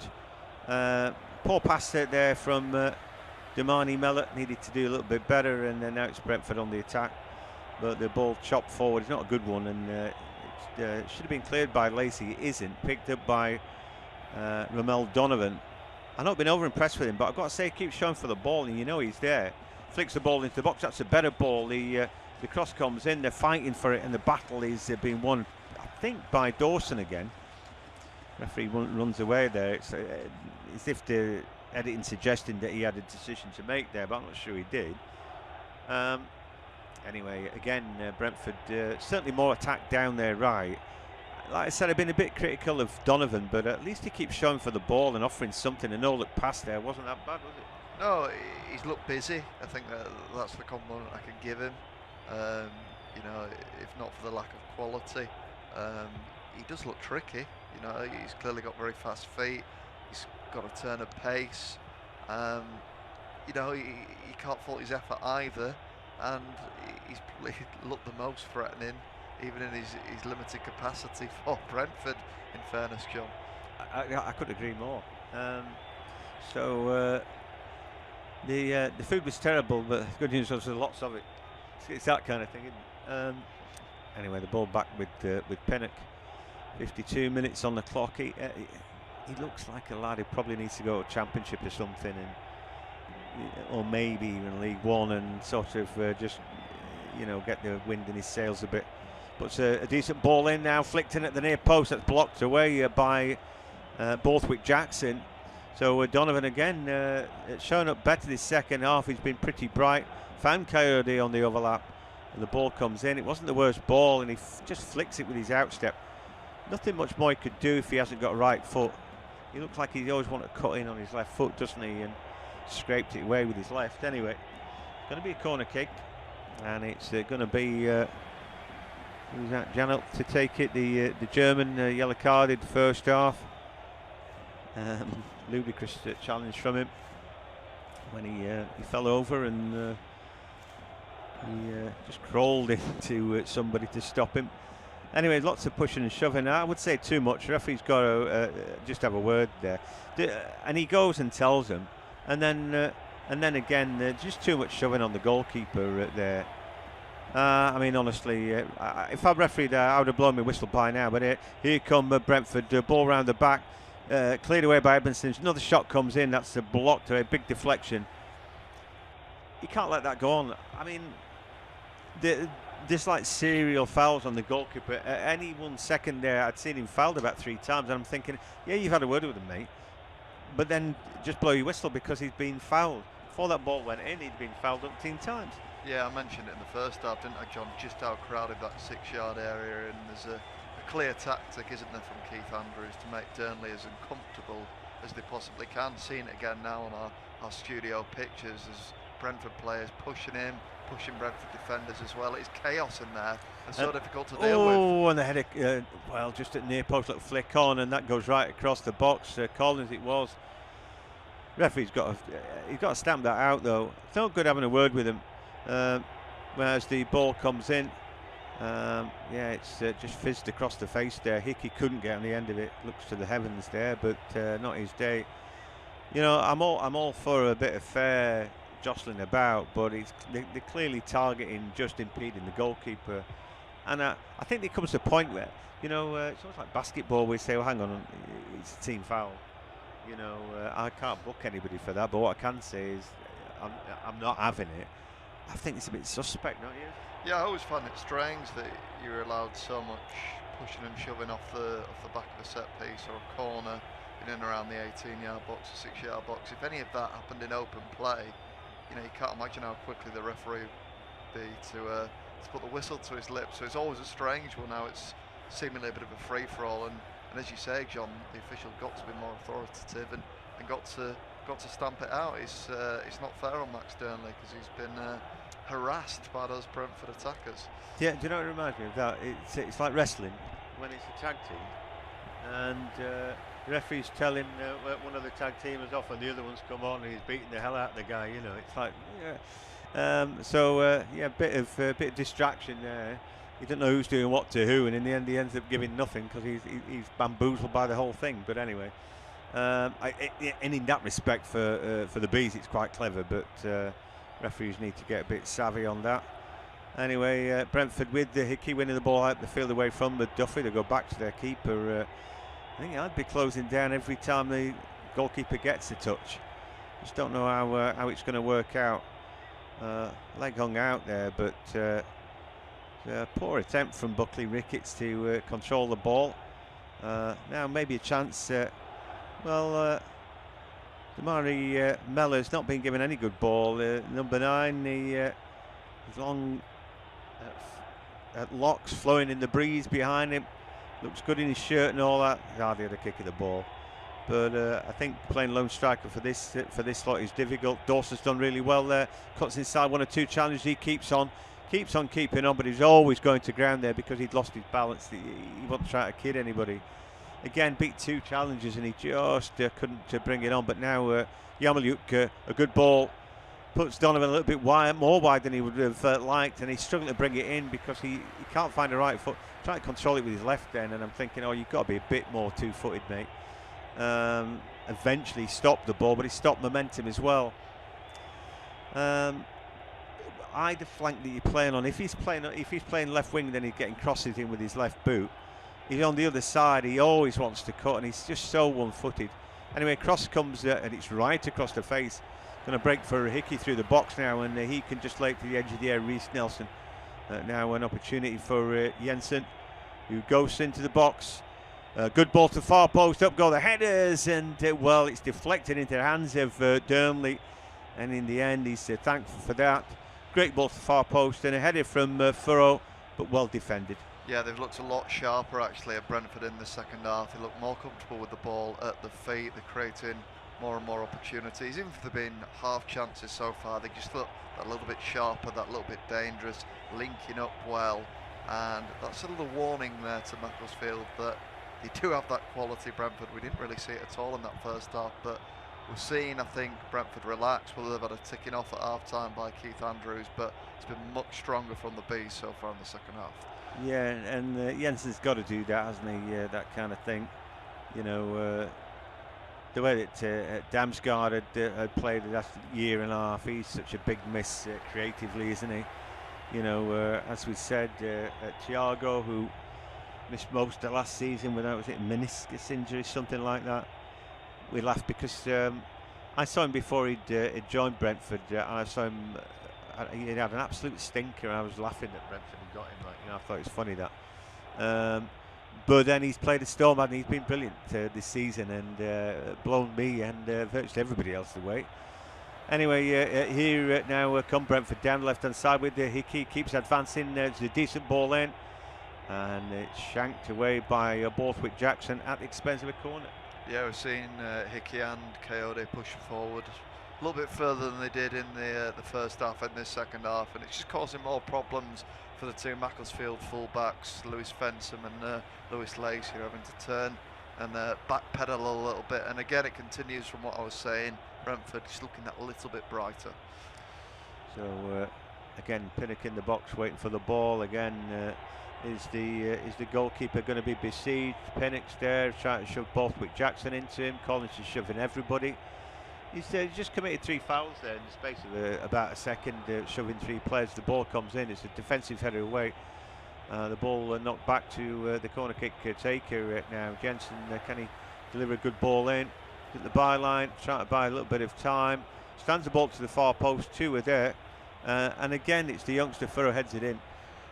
No great conviction in that, but anyway, eventually the men in blue were able to clear their lines. The ball keeps coming back. Donovan now.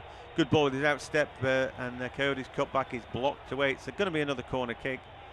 And for the first time in the game, really, Macclesfield's come under massive pressure. Is that Lewis Potter coming on? Yeah, I think it is. And yeah, I'm surprised he is opting for the change, actually, Andrews, because everyone started quite brightly. I thought if he was going to make one, it would have been after 45 minutes rather than 60, but half an hour left. Can't imagine Brentford with 1 extra time. They've got the Premier League to worry about next weekend from their point of view. So yeah, force of hand from Keith Andrews. Yeah, I think that would be Reece Nelson. He can play inside left or right. I'd leave the youngster on, Donovan, playing with enough zest about him. Anyway, corner kick comes in, slapped away, but not cleared away, and eventually referee has had some common sense there, and Durnley comes out. It's almost like he's been pulled back by his own players there, but I'm sure there was a hand on him somewhere from behind that we didn't see. Well, it was the red and white shirts there, and it looked deeply suspicious. So yeah, the Bees about to make a change then, and yeah, well, it's so traditional, the hour mark, and Reece Nelson it is who jogs off, and well, he had their best opportunity, a shot on target, but he'd really been so peripheral. Anyway, what are we waiting for now? Why is he? Anyway, so Reece Nelson does indeed go off. It looks like Keane Lewis Potter. It would make good sense. Maybe he's let his stubble grow a bit for last time I saw him, but anyway, it'd be nice to get confirmation off TV. You know that they seem too willing to do that. Indeed, it is Keane Lewis Potter. Yeah, former Bradford Park Avenue. Had a little long spell there, didn't he? Come on leaps and bounds since then. It's only about 4 years ago. but yeah, he's proved himself a very capable fullback in the Premier League for the Bees when he was needed. But I think he likes to be an attacking midfielder, doesn't he? Really. At times, I think he's played striker and second striker for Brentford as well. Yeah, he got himself a goal as well last week as well. So he's got that in his locker too, as you say. He's proved very versatile and a very useful asset and a very shrewd signing for Brentford. And the ball cut back there from Donovan. He needed to find a red and white shirt. He didn't, but they are just beginning to dominate this tie. Macclesfield 0, Brentford 0, but it seems to be pretty much all one-way traffic at the minute. And again, the home team, they're not necessarily puffing and blowing and too tired to fight here, but they're just getting pushed back. Maybe they've worked out what they want to do a little bit better at Brentford. Instead of playing out from the back so daintily, they've now adopted a different way forward. As again, here we go, all rough and tumble in the box for the corner kick. Again, Collins shoving here and there. Ball comes in, but it doesn't beat the first man. That's a really poor corner. Ball bounces back to Janelt, corner kick taker. He goes backwards. The ball thrashed in, but now we're going to get a long throw from the Coyote instead. And again, they're being very physical, going route one, the Bees. Yeah, they are, and you know, we mentioned as the second half began that might be the better option for them, John, because in terms of stroking it around from left to right across the back four, that wasn't really proving useful for them. There's a long ball over the top there, and it was seemingly flying over the crossbar, and at the last moment it dipped just on top of Max Durnley, and it was going to go, and he panicked and he's tipped it over, and it's going to be an 8th corner kick for Brentford now. Yeah, I think you know, if you ask a goalkeeper what the worst conditions that you can play in are is blustery, and we're looking at the way the flag's blowing there. You can see it swirling all around, ball into the box. That's a good defensive header away from Fensham. Like I said, it's the last thing, you know. Don't mind rain so much, even though it makes the ball a little bit slick and slippery. But blustery, then you could tell that ball. It's like the wind grabbed it and just threw it down. But it was sailing over, and then it wasn't. And it's going to come down underneath the post. I thought he actually ended up doing all right. It looked a bit harum-scarum, didn't it? But he did his job anyway. 64 minutes gone, and at Moss Rose, it's one-way traffic, but it's still 0-0. So, I mean, that's great for us, because you want the drama of that. I don't want the game being over. Oh, Brentford have scored 3 quick goals and it's done. I feared that was what was going to happen. They're getting more of the ball now, as that's a good defensive header from Fensham, but then Duffy's having to work double time just to clear his lines.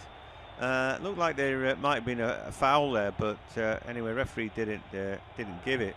Elliot Osborne, we haven't mentioned his name much. There's a reason. He's not really been on the ball, but he wouldn't be by himself out this Macclesfield side. You know, we haven't seen much of Buckley Ricketts, not really much of Edmondson. Mellors, we can see him, we can see the effort he's putting in, but he hasn't really touched the ball. So you know, that's setting apart from their captain, who is brilliant, isn't he? And he looks like he could you know, play in the league all right. He looks good enough, doesn't he, Dawson? Anyway, but for him, they'd all be shrinking a little bit. But the defenders have stood tall, and there's one of them, Borthwick Jackson, on the half turn, just clears his line, halfway up the track there in his own half. As well, player goes down, just feeling I mean, it's all right saying these players are not getting on the ball, but they're working double time, and I wouldn't be surprised to see a few subs come on for Macclesfield now. Yeah, it'd probably be sensible, wouldn't it, from John Rooney, because you say they're not seeing any of the ball really themselves, but when you're chasing shadows, it does take it out of the legs. Just trying to see who it was who had plonked himself down. Whether it's completely genuine, that injury, or not, it's probably not a bad option, just to allow them to reset, because they just can't get out at the minute. It's been one-way traffic, as you mentioned, John, for the duration of the second half. The only thing about the bench is though, it's not like, oh, they're a Premier League side and they, we'll give another international player a go. Do you know what I mean? It's like, well, we'll pick him. We've had him for 2 weeks and he looks all right. That kind of thing happens at this level, doesn't it? You get so many trialists and all that through the course of the season. A normal team like that, oh, we'll give him a go. He's just become available and we can get him for, you know, it's all that. Or you know, we could swap there. They want 4 footballs, we want a centre back. It's a bit of that. Anyway, it looks like we're going to see the first substitution. Well, it looks to me like it's Big Gailey who's coming on. I couldn't tell you what his first name is, but I'm assuming that. Anyway, who's going off there? Duffy, I think it is, which is surprising. Or is it Fensom who was down? Fensom, and who actually was playing pretty well. Also, it does look like Ricketts is going off. So presumably a double change. Anyway, very difficult trying to work out who's doing what to who. I think it's Gale for Buckley Ricketts. Yeah, I think Duffy is staying on the pitch. That is my mistake. Just get confirmation of it now on the television graphic. It is Gale coming on. Well, and he'll come on that left-hand side for Isaac Buckley Ricketts. Yeah, he doesn't look like a winger though, does he? Big James Gale. So just 24 years young, but he'd be pleased to get his opportunities. Look how double change, because Fensom's coming off as well. I dare say that James Gale is on for Fensom. Fensom feeling his left hamstring, it looks like. Well, he looks like he's coming off, but they haven't quite brought the other person on yet. They need to sort themselves out, don't they? Anyway, that's what it looks like. Maybe that's not how it is, but anyway, crossing from Brentford again, it's been scraped away. But it's a real struggle right now. And obviously these changes, like we said, if you know, it's not like you bring another international on and people to know the standards that you've got. Clearly his best 11 started as Brentford make ground down the right hand side again, and again it's Donovan who's just kept going, very lively, desperate to get on the ball, shown up for the ball pretty well. Whether he's been great or not, they've got Dango Ouattara on the bench, but I think they'd rather get it done without having to you know, bring all the big guns on. They're dominating now anyway. We're 3/4 way through the game, and it's still 0-0. It's going to be James now to take us through to full time. Yeah, thank you very much, Sean. You imagine it will be as you were, in the sense that Brentford camped in the Macclesfield half, but as we are at the minute, the Silkmen are doing their very best to keep them out. They formed a big wall of blue shirts in front of their 18-yard box, and they are keeping the bees out at the minute. They just can't get out, but there might be an opportunity for them to do that. It's a long ball over the top, looking for Gale. He gets the first chance. He looks like his legs. A big lumpy striker, doesn't he? Yeah, it's probably a bit more physicality, as you say, John. Maybe an option for them to keep the ball and hold it up there when it's put up front. We didn't see an awful lot of Buckley Ricketts. Of course, he did score the second goal against Crystal Palace in the last round. But yeah, it looks like Mellor's gone to that left wing slot to try and keep Coyote quiet, hasn't he? So, and the big guys at the top, and also that many crosses have been coming in as well. But yeah, interesting to see how they've jigged it at the back though. Here come Brentford.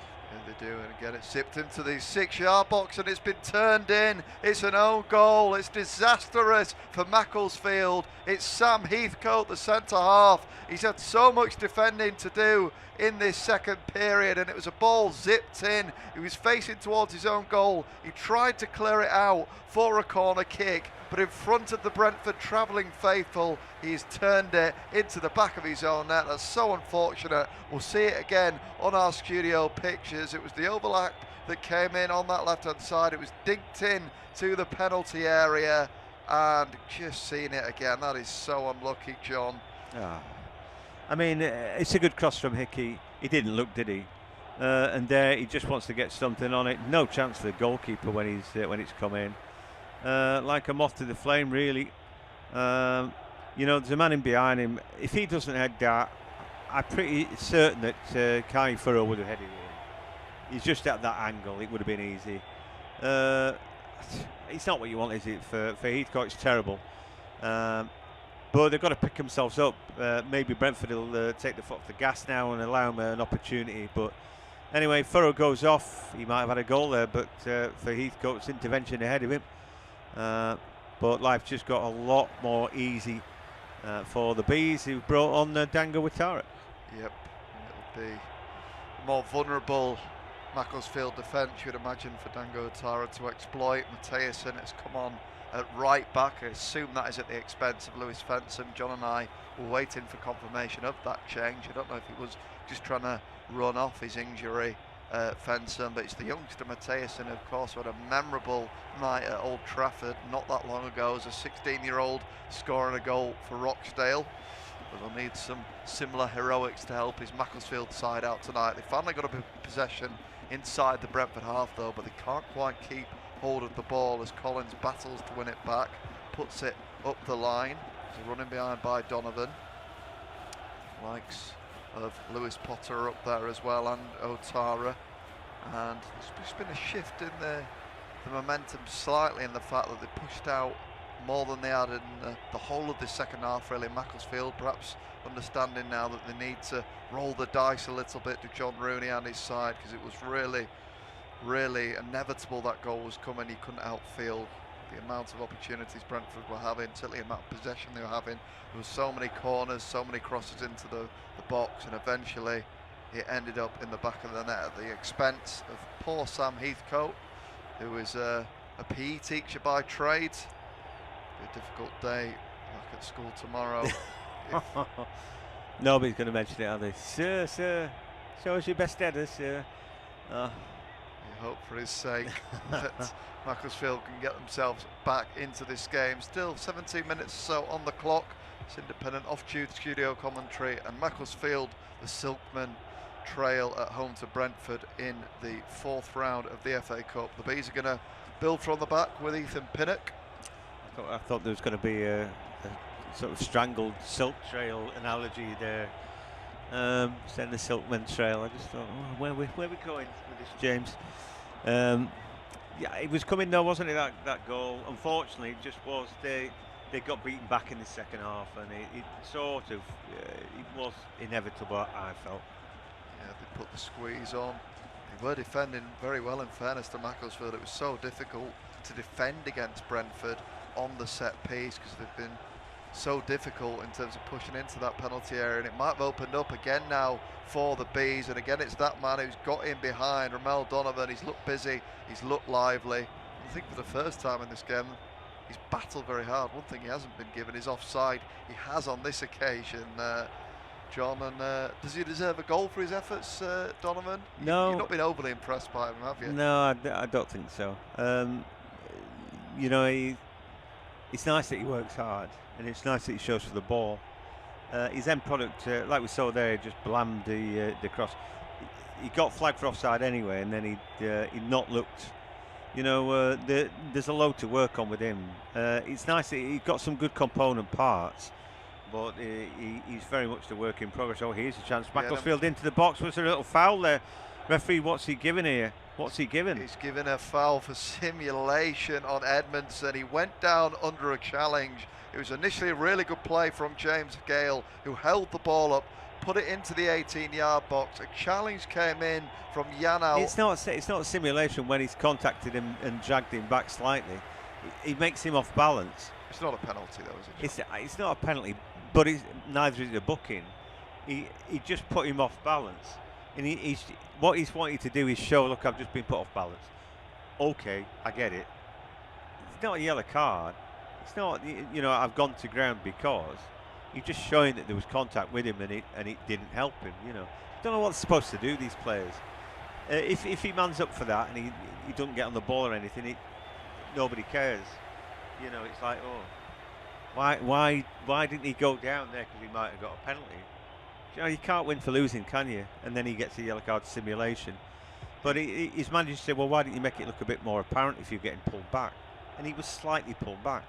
Here he is now, Edmondson again in around that 18-yard area. Footwork from him, goes for the nutmeg, but Brentford have one possession back. And again, the franticness of the game continues as it's thumped up the touchline by Aaron Hickey, looking for Otara to chase him behind. It's dealt with by Cameron Borthwick-Jackson, who says you can't score when it's in the stands, so he clears it out of play.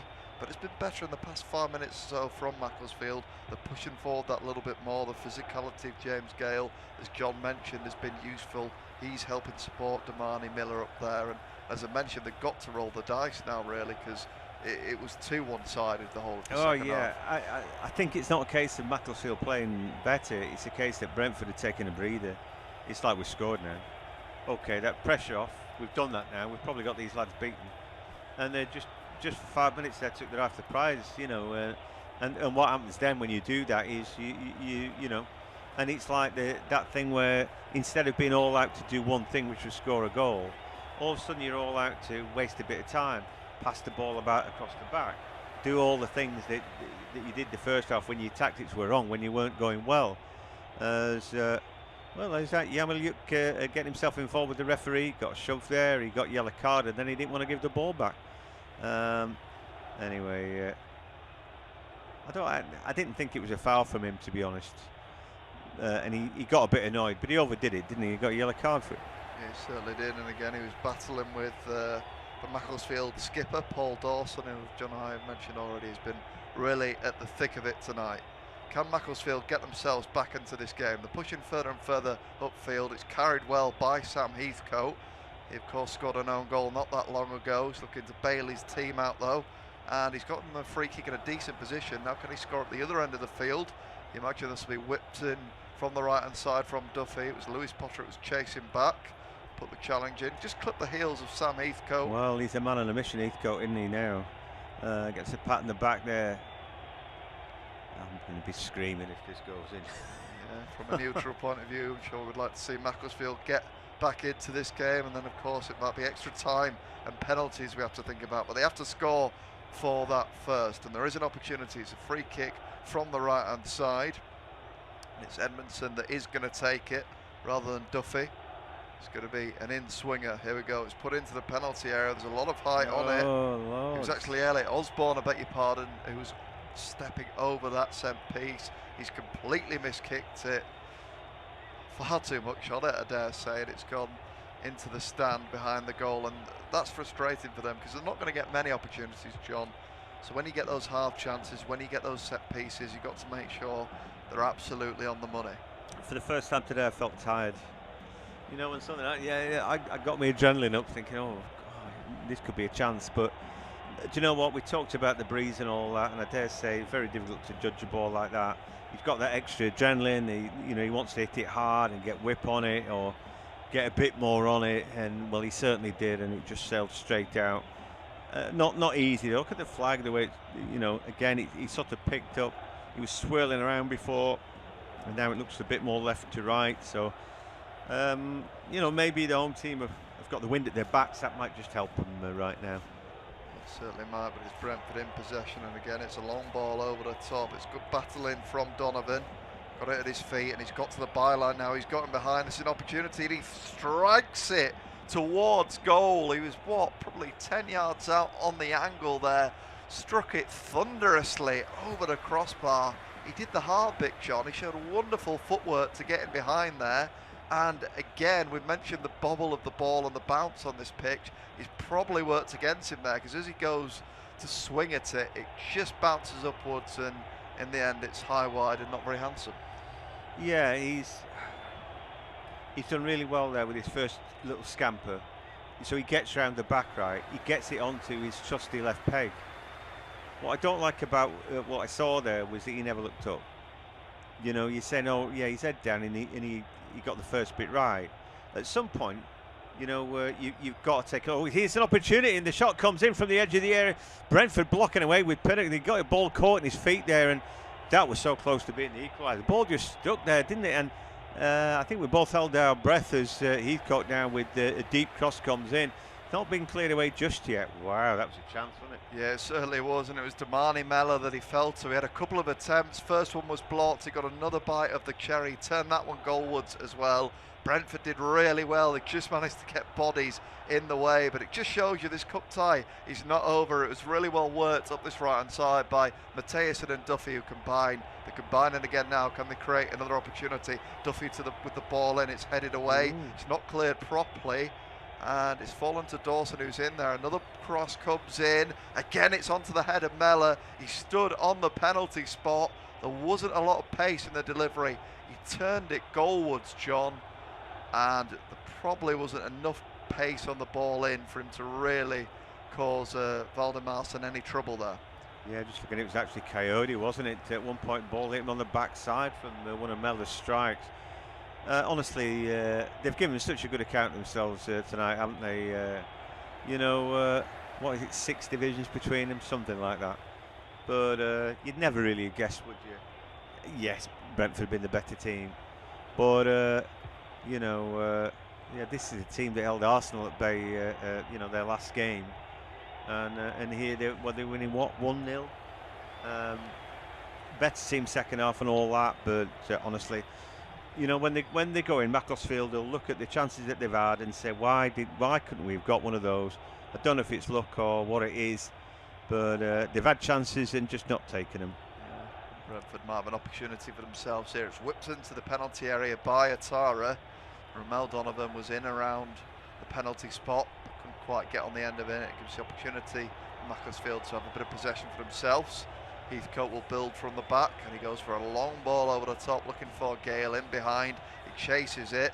A little bit of panic there from Ethan Pennick, a bit of miscommunication between him and Valdemarson. In the end, the Jamaican international picks the ball up and he clears his lines, and it's bobbling around in midfield. It needs someone to get a foot on it. In the end, it's Collins that does so. Finds Coyote out to his right hand side. Trickery from the Italian on the halfway line. Out to Donovan. Will he play a 1-2? Now Donovan's kept the ball at his feet, and he's not really got much support with him. So he'll go back to Collins. He will go back to Valdemarson. And it might be a game of keep ball for Brentford for a couple of moments now, just to take the sting out of the Macclesfield tails. And they'll build from the back with Collins. He carries it up to the halfway line, finds support in midfield from Jensen. Looks to knock the ball further on to Atara. It's cleared though by Macclesfield. It's a long ball over the top. Mellor's chasing in behind. He'll battle with Coyote, but it's good defending from the Italian. He marshals it out, and we mentioned in the first half that Dawson might have picked up a booking. Eventually, John, 84 minutes into this game, he's been booked. Not sure what for. Just seen it on our studio pictures. Did he trod on the shoe of Vitaly Janelt then? Yeah, he caught him there. And then the referee's counting out his misdemeanours. There, and there. And that's why you booked. I'd make Dawson man of the match. I just think he's been superb. He's run through brick walls for his team. He's had a goal threat about him. He sort of led them brilliantly, and just one thing, they did not manage to find the result tonight, but I think he's been awesome. He certainly has, the Macclesfield skipper. This game is not over yet, but there might be an opportunity here for Brentford. Was worked into the 18-yard box. Macclesfield clear the lines though with Durnley. He goes long over the top, and it's picked up by Pinnock. He goes all the way back to Valdemarson. Icelandic international will put one over the top out to the right hand side, looking for Donovan. A lot of this game has been played in the air in this second half. Both sides have been nice and direct. Understandable from a Brentford point of view, because they struggled so much with the ball underfoot in that first half. It was Lewis Potter nearly got him behind there just when Durnley cleared his lines. There's going to be another substitution for Macclesfield. One final throw of the dice. It is Osborne that has been removed for them. And just seeing who it is come on, it's Johnson who's going to come back onto the field. The Dutchman, Justin Johnson. The number 22 comes on. Another attack-minded change from the Silkmen. Can they get themselves back into this game? They've got the ball in the Brentford half. It's bouncing around. Johnson has it. He looks to put one over the top to Mellor. Brentford clear the lines with Atara. Borthwick Jackson's there. It lands at his feet. He puts it over the top to Mellor. Neither side can get a foot on it for now. It's back with Valdemarson. He's under pressure. It's a wayward pass out to Lewis Potter on the volley. Knocks it over the top. Lovely footwork on the heel from Jensen. He controls it. And he goes back to Pinnock, who goes to Collins. And it's a very direct ball from Collins out to the right-hand side where Donovan will battle for it. Tell you what, the ball's become a hot potato right now, isn't it? And flying around hither and thither. Nobody really able to get any control of the game. You get that feeling Macclesfield might just have one big chance before the end of it to get something. They're not entirely done and dusted. Brentford haven't got this game won just yet. It's only 1-0. Macclesfield can just afford to throw everything at it now, can't they? And they're still holding something of a shape. They've not gone berserk with that. As here Brentford now, they come on the attack. do with Lewis Potter, who links up with Donovan on that touchline. It's back with Lewis Potter. Can he put a ball into the penalty area? Instead, he looks to the edge of the box where Jensen is with his back to goal. He goes back to Collins.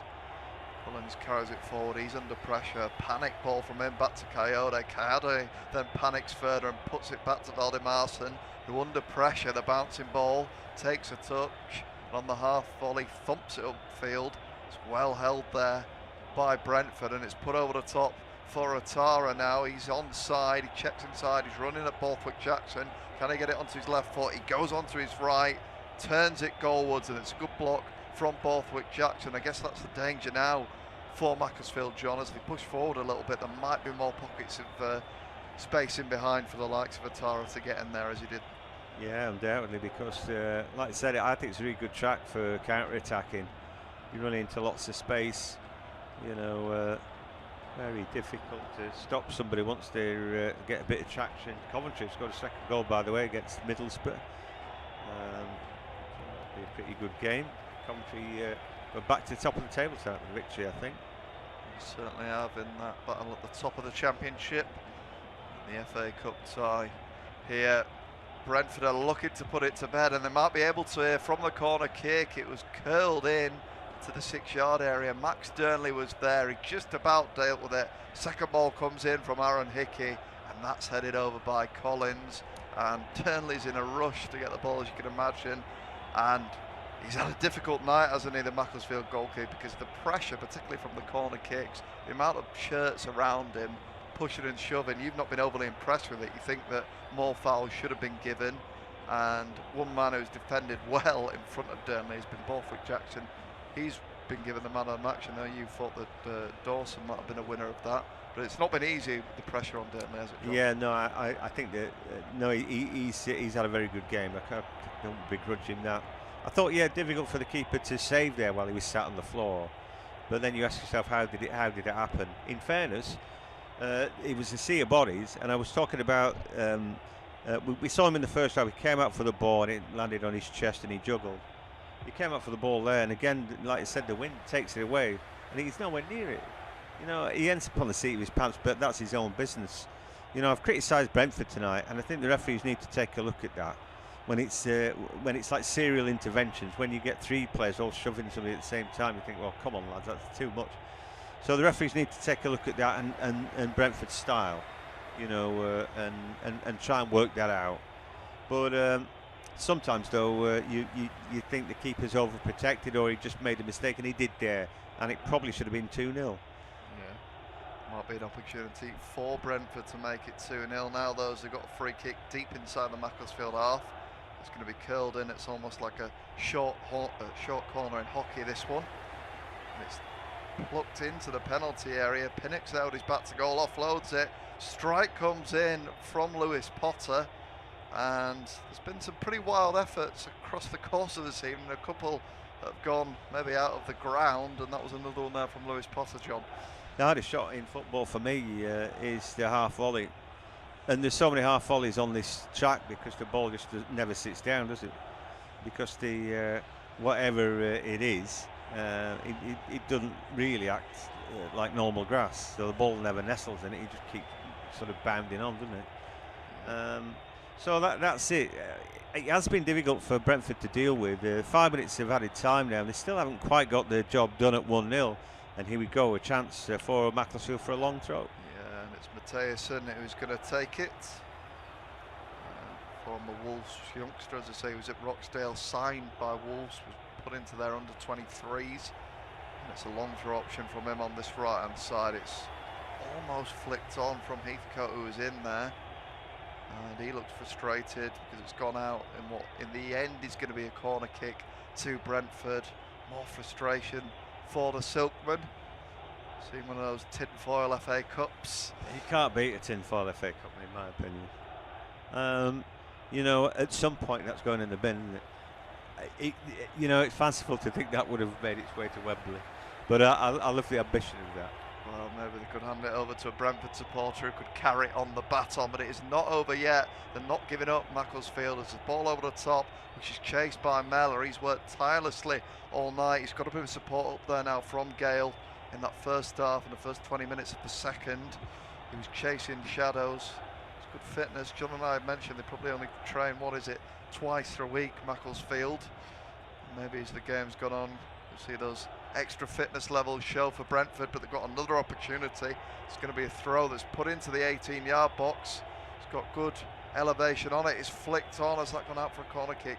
No, it hasn't. Referee's seen a foul in there, and again frustration for Macclesfield because they're getting into these areas, they're getting set pieces, John, and they're just not causing any real danger to Brentford from them. No, they, like you said, they only train twice a week, but they do an Ironman whenever they get together. And it doesn't seem enough, does it, twice? Usually with guys like that, you'd find that they do a lot of work by themselves and need to keep themselves fit and just shoehorn that in when they can, in and around you know, whatever it is that they do in their normal daily routines. Anyway, I'm sure the PE teacher works himself hard enough, but unfortunately he'll be back at school with Sir, and they'll be keeping quiet. Did you win, Sir? No, I didn't. Anyway, kids are all right out there. I'm pretty sure that they understand. He'd be disappointed, but about to get a little bit of ribbon, I guess. I'm sure they'll be very proud of what Macclesfield and Sam Heathcote have achieved, getting to the fourth round of the FA Cup, and they're giving Brentford a real battle tonight as we're into the third minute of 5 added on in this game as the Bees look to see it out, but Macclesfield do have the ball out. They work it up to the halfway line, but he's been dispossessed. Kyoto has it now. He carries it into the centre circle. Goes from the right side of the pitch to the left, and it's back with Aaron Hickey. And Brentford are playing a little bit of keep ball for now as Valdemarsen has it. He puts it over the top, and it's headed by Mattison. And it's a game of head tennis. Can they pick up the second ball there? Macclesfield is pushed out to the right-hand side, and they just can't keep hold of possession. But Brentford are giving it away again. It's now Edmondson. They're going direct. It's hoisted into the penalty area. And as I've mentioned to John just moments ago, they've had good field position, have Macclesfield, but they've just not taken advantage of it. No, they've slung the ball in the mix a few times without any great conviction. You can see it's all broken play, really, and you know, if they've had supply lines, you know, out of their system, it's gone by the by now. You know, if Damani Mellor was playing as striker the first half, he was covering left, and then he'd gone second striker. Anyway, we're seeing Romel Donovan go off. Despite my criticisms of him, I can see there's a player there, but he needs a lot of work. You know, he needs a lot of edges knocking off him. He's already got some bad habits. Keep looking down at the ball, not looking up, and that kind of thing. But other than that, you know, that sounds pretty terrible and damning. But he's a kid, and he can learn. You know, or hopefully he can learn. And if he does, then he's got a lot of the component parts are really good.